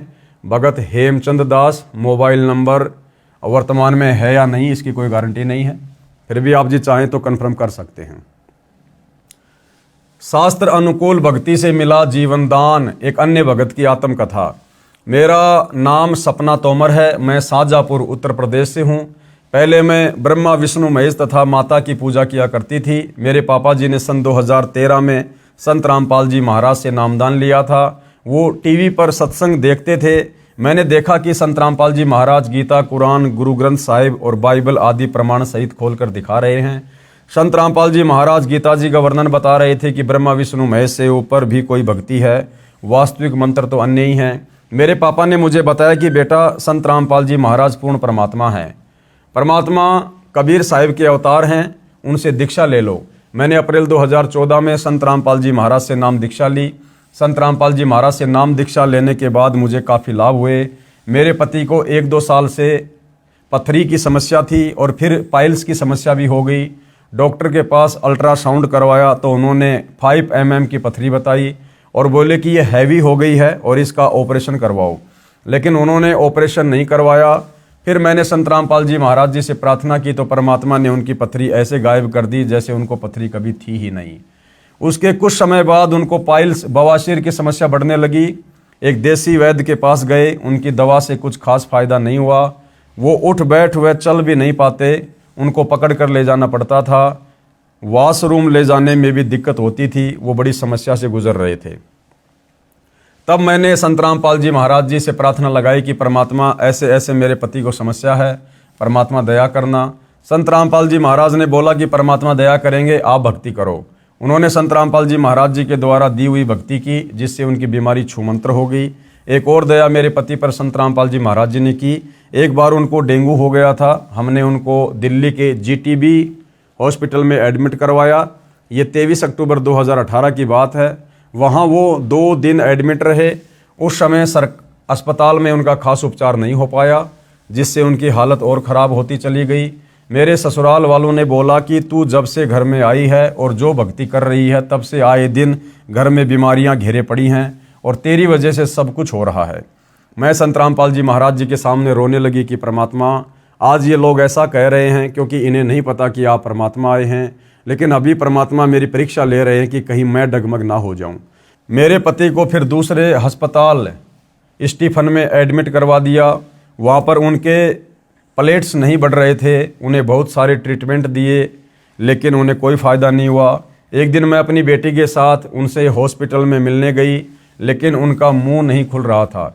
उनके दोनों दांत आपस में टकराते थे, उनकी एक उंगली भी मुंह में नहीं जाती थी और वो बोल भी नहीं पा रहे थे। तब मैंने संत रामपाल जी महाराज का अमृत जल जो हमें मिलता है वो उनके मुंह में डाला। उसके कुछ ही क्षण बाद उनका मुंह अपने आप खुलने लगा और वो मुझसे बात करने लगे। लेकिन भाई और बहनों, ध्यान रखना, हमने अमृत जल ऐसे किसी भी अनुपदेशी व्यक्ति को नहीं देना है। ये उस बहन की गलती थी, वो नादान थी, अनजान थी, उसे मालिक की मर्यादा का नहीं पता था। लेकिन आप और हमने अमृत जल और जो प्रसाद हमें मिलता है वो हमने किसी भी अनुपदेशी व्यक्ति को इस प्रकार से बिना गुरु आज्ञा के नहीं देना है। पहले उसको नाम दिलाओ, नाम दिलाने के बाद ही वो व्यक्ति उन चीज़ों को ग्रहण करने का अधिकारी होता है। हाँ, यदि जैसे घर में कोई छोटा बच्चा है 3 साल से कम उम्र का, यदि उसको ऐसी कोई प्रॉब्लम हो जाती है तो घर में दरबार में परमात्मा को दंडवत करके आज्ञा लेके आप 3 साल तक के बच्चे को चरणामृत और प्रसाद दे सकते हैं। जैसे बच्चा 3 साल का हो जाए फिर उसको आपने परमात्मा से जोड़ना ही पड़ेगा। उसके बाद फिर वो उन सब चीज़ों को लेने का अधिकारी होगा। उसके बाद वो मुझसे बात करने लगे। मुझे वहाँ रोना आ गया कि परमात्मा, मुझे तो विश्वास है, लेकिन मैं अपने ससुराल वालों को कैसे विश्वास दिलाऊं कि परमात्मा इतना बड़ा चमत्कार कर सकते हैं। फिर उनकी रीढ़ की हड्डी का पानी निकालकर टेस्ट के लिए भेजा तो डॉक्टर ने बताया कि इनको ब्लड कैंसर है। ब्लड कैंसर का नाम सुनकर सबके होश उड़ गए कि अब तो ये नहीं बचेंगे। लेकिन मुझे संत रामपाल जी महाराज जी पर पूरा विश्वास था। परमात्मा सत्संग में बताते हैं कि जो स्त्री सतगुरु रामपाल जी महाराज पूर्ण परमात्मा की भक्ति करती है वो कभी विधवा नहीं होती, और जो माता पिता पूर्ण परमात्मा की भक्ति करते हैं उनके सामने उनके बच्चों की मौत नहीं होती। वो स्टीफन अस्पताल में 1.5 महीने एडमिट रहे, फिर संजय गांधी हॉस्पिटल में रेफर कर दिया। उनका वहाँ ब्लड कैंसर का ट्रीटमेंट चला और 15-16 लाख उनके इलाज में लग गए। फिर एक दिन मेरे पति का शाम को फ़ोन आया और उन्होंने मुझसे कहा कि मैं अब नहीं बचूंगा, तू प्रार्थना कर लेना जो तुझे करना है। मेरे ससुराल वालों ने बोला कि तू संत रामपाल जी महाराज की भक्ति कर रही है जिससे हमारे लड़के की यह हालत हुई है।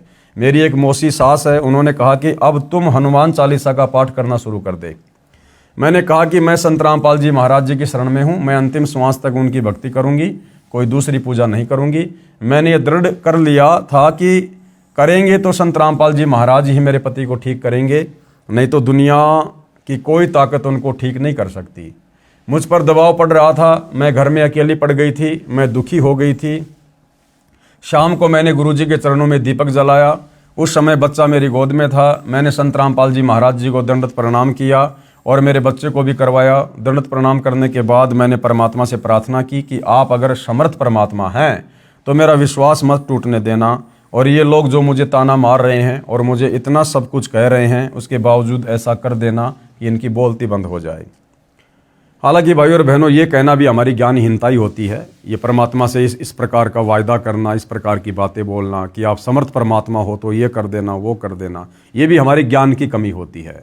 हमें गुरुदेव भगवान ने जो भक्ति दी है, विश्वास के साथ मर्यादा में रह के सिर्फ भक्ति करनी है। बाकी वो अंतर्यामी है, जानी जान है। क्या हमारे हित में है, क्या हमारे हित में नहीं है, वो परमात्मा जानते हैं। वो जैसा करेंगे उचित ही करेंगे। तब संत रामपाल जी महाराज ने हमारे साथ ऐसा चमत्कार किया कि उनकी 2-3 दिन बाद जो ब्लड कैंसर की फिर से रिपोर्ट करवाई तो वो नेगेटिव आई। संत रामपाल जी महाराज ने उनका कैंसर ख़त्म कर दिया। अब वो प्लेट्स घटी हुई थी, वो रिपोर्ट भी एकदम नॉर्मल आई। आज मेरे पति एकदम स्वस्थ हैं और परमात्मा की भक्ति कर रहे हैं। एक दिन मेरे पति अपनी जांच करवाने के लिए अस्पताल जा रहे थे। वो मेट्रो में बैठे हुए थे, उनकी हार्ट बीट 230 हो गई थी। मेरे पास उनका फ़ोन आया कि मैं अब नहीं बचूंगा। मैंने कहा कोई बात नहीं, आपको संत रामपाल जी महाराज ने जो सतनाम दिया है उसका सुमरण करो। वे जैसे तैसे हॉस्पिटल पहुंच गए और जांच करवाई। डॉक्टर ने कहा कि आपका हार्ट का ऑपरेशन होगा, आपको दिल में एक तरंग की जगह 2 निकल रही हैं, दूसरी वाली बंद करनी पड़ेगी। संत रामपाल जी महाराज से आज्ञा लेकर हमने ऑपरेशन करवाया, जो कि सफल हुआ और मेरे पति बिल्कुल ठीक हो गए। हालांकि भाई और बहनों, अगर उसका पति उपदेश लेने के बाद में मर्यादा में रहकर भक्ति करता तो उनको फिर दोबारा से ऑपरेशन करवाने की जरूरत नहीं थी। भाई, जो परमात्मा ब्लड कैंसर को समाप्त कर सकता है, क्या वो उस तरंग को नहीं हटा सकता? तो परमात्मा जो चाहे सो कर सकता है। लेकिन इस बहन का पति नाम लेने के बाद भी मर्यादा में रहकर विश्वास के साथ भक्ति पर नहीं लगा हुआ था, जिस कारण से इनके ऑपरेशन की नौबत बनी। एक बार मेरे पति को संत रामपाल जी महाराज ने जीवन दान दिया। मेरे पति जब हॉस्पिटल में थे तो काल के दूत उन्हें लेने आ गए, यानी सूक्ष्म रूप में। रात का समय था और उनकी पल्स चलनी बंद हो गई थी। पूरे हॉस्पिटल में कोहराम मच गया और मेरे भगत जी को भी पता नहीं चला कि हुआ क्या। परंतु थोड़ी देर बाद उनकी पल्स वापस आ गई। तब डॉक्टर भी आश्चर्यचकित हो गए कि ये हुआ क्या, एक इंसान मरने के बाद कैसे जिंदा हो गया। जब मैं हॉस्पिटल में उनसे मिलने गई तो मैंने आसपास के लोगों को बताया कि मैं संत रामपाल जी महाराज की शरण में हूं और उन्होंने ही मेरे पति को जीवन दान दिया है। आज मेरे पति बिल्कुल स्वस्थ हैं। संत रामपाल जी महाराज की हमारे ऊपर दया है। आज मैं बहुत ही ज़्यादा गर्व महसूस करती हूं कि संत रामपाल जी महाराज की शरण में हूं और आजीवन उनकी भक्ति करती रहूंगी। संत रामपाल जी महाराज प्रमाणित और शास्त्र अनुकूल भक्ति साधना बताते हैं। उनके द्वारा बताई गई भक्ति करने से सांसारिक सुख परमात्मा आपको देंगे। मैं मानव समाज से प्रार्थना करना चाहूँगी कि वो इधर उधर ना भटके और संत रामपाल जी महाराज की शरण में आए। संत रामपाल जी महाराज स्वयं परमात्मा के रूप में इस धरती पर बरवाला हिसार आए हुए हैं। हर शहर में आज संत रामपाल जी महाराज के नामदान केंद्र खुले हुए हैं, जहाँ नामदान की सुविधा है। आप वहाँ जाकर नामदान ले सकते हैं और अपना कल्याण करवा सकते हैं। भगतमती सपना तोमर, शाहजहाँपुर, उत्तर प्रदेश। संपर्क सूत्र इतने। उपरोक्त कुछ भगत आत्माओं की आत्मकथाएं आपने पढ़ी। ऐसे ऐसे भगत अनेकों हैं जो अपनी आत्मकथा पुस्तकों में लिखवाना चाहते हैं, परंतु यहाँ स्थान के अभाव के कारण हम कुछ एक भक्तों की आत्मकथा लिख पाए। यदि सभी भक्तों की आत्मकथा हम लिखने बैठ जाएं तो शायद सैकड़ों पुस्तकें छप जाएंगी। इसलिए समझदार व्यक्ति को संकेत ही पर्याप्त होता है। अगर आप अन्य कुछ भक्तों के अनुभव और सत्संग वीडियो में देखना चाहते हैं तो हमारी वेबसाइट एप्लीकेशन संत रामपाल जी महाराज पर देख व सुन सकते हैं। और भाइयों और बहनों, सतगुरु रामपाल जी परमेश्वर जी के आशीर्वाद से इस पवित्र पुस्तक हिंदू साहिबान नहीं समझे गीता वेद पुराण, इस पर वीडियो बनाने की श्रृंखला समाप्त हुई। भाइयों और बहनों, आपने इस पुस्तक में अच्छे से देख लिया है, जान लिया है, पहचान लिया है कि पूर्ण परमात्मा कौन है, कैसा है, कहाँ रहता है, कैसा दिखाई देता है, साकार है या निराकार है, और ये ब्रह्म, परब्रह्म, ब्रह्मा विष्णु महेश, अध्यात्म में इनकी क्या स्थिति है, इनकी भक्ति साधना का धर्मशास्त्र में विधान है या नहीं है। इन तमाम बातों से भाई और बहनों आप जी परिचित हो चुके हैं। साथ में हमारे पवित्र चारों वेदों में, श्रीमद् भगवद गीता जी में, पुराणों में, शास्त्र अनुकूल सत भक्ति के विषय में कहाँ कहाँ क्या क्या लिखा हुआ है, साथ में जितनी भी शास्त्र विरुद्ध साधनाएं हैं, तीर्थ हैं, धाम है, मंदिर, मस्जिद, चर्च, गुरुद्वारे, अन्य प्रकार के व्रत, जप, तप, पाखंड पूजा, श्राद्ध, पितृ पूजा, प्रेत पूजा, इन सभी शास्त्र विरुद्ध साधनाओं के विषय में भी आपको पूज्य गुरुदेव भगवान ने इस पुस्तक के माध्यम से परिचित करवा दिया है।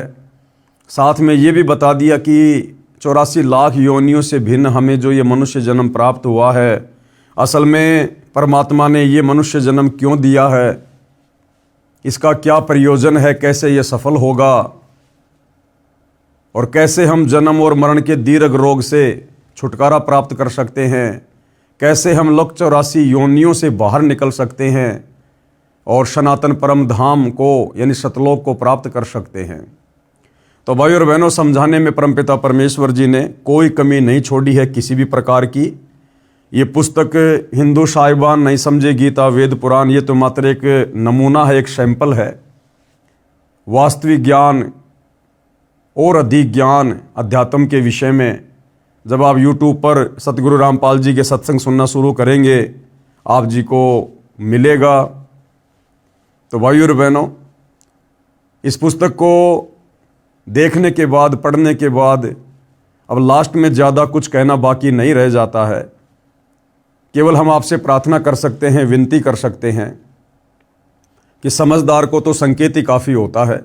तो भाई और बहनों, इस पुस्तक को पढ़ने के बाद आपको ये समझ में आ गया होगा कि परमपिता परमेश्वर जी ने लक 84 योनियों से भिन्न हमें ये अनमोल मनुष्य जन्म क्यों दिया है। ये मनुष्य जन्म केवल शास्त्र अनुकूल सत भक्ति करके सच्चे सतगुरु से उपदेश लेकर मोक्ष प्राप्ति के लिए मिलता है।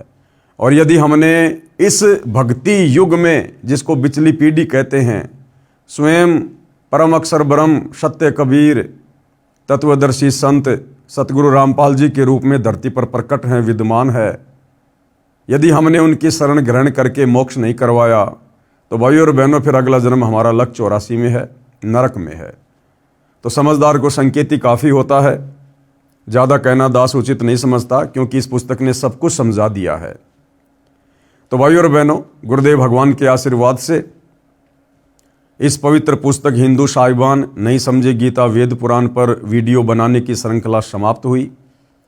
पूज्य गुरुदेव भगवान के आशीर्वाद के बिना एक शब्द भी मुख से उच्चारित करना संभव नहीं था, लेकिन परमेश्वर जी की दया रही और इस पुस्तक पर वीडियो बनाने की श्रृंखला कंप्लीट हुई। आगे परमेश्वर जी जैसी भी आज्ञा करेंगे, जैसी भी सेवा देंगे, हम दास उनकी सेवा में, उनके चरणों में हाजिर होंगे। तब तक के लिए सभी भगत भाई बहनों को सत साहिब बंदी छोड़ सतगुरु रामपाल जी परमेश्वर जी की जय हो।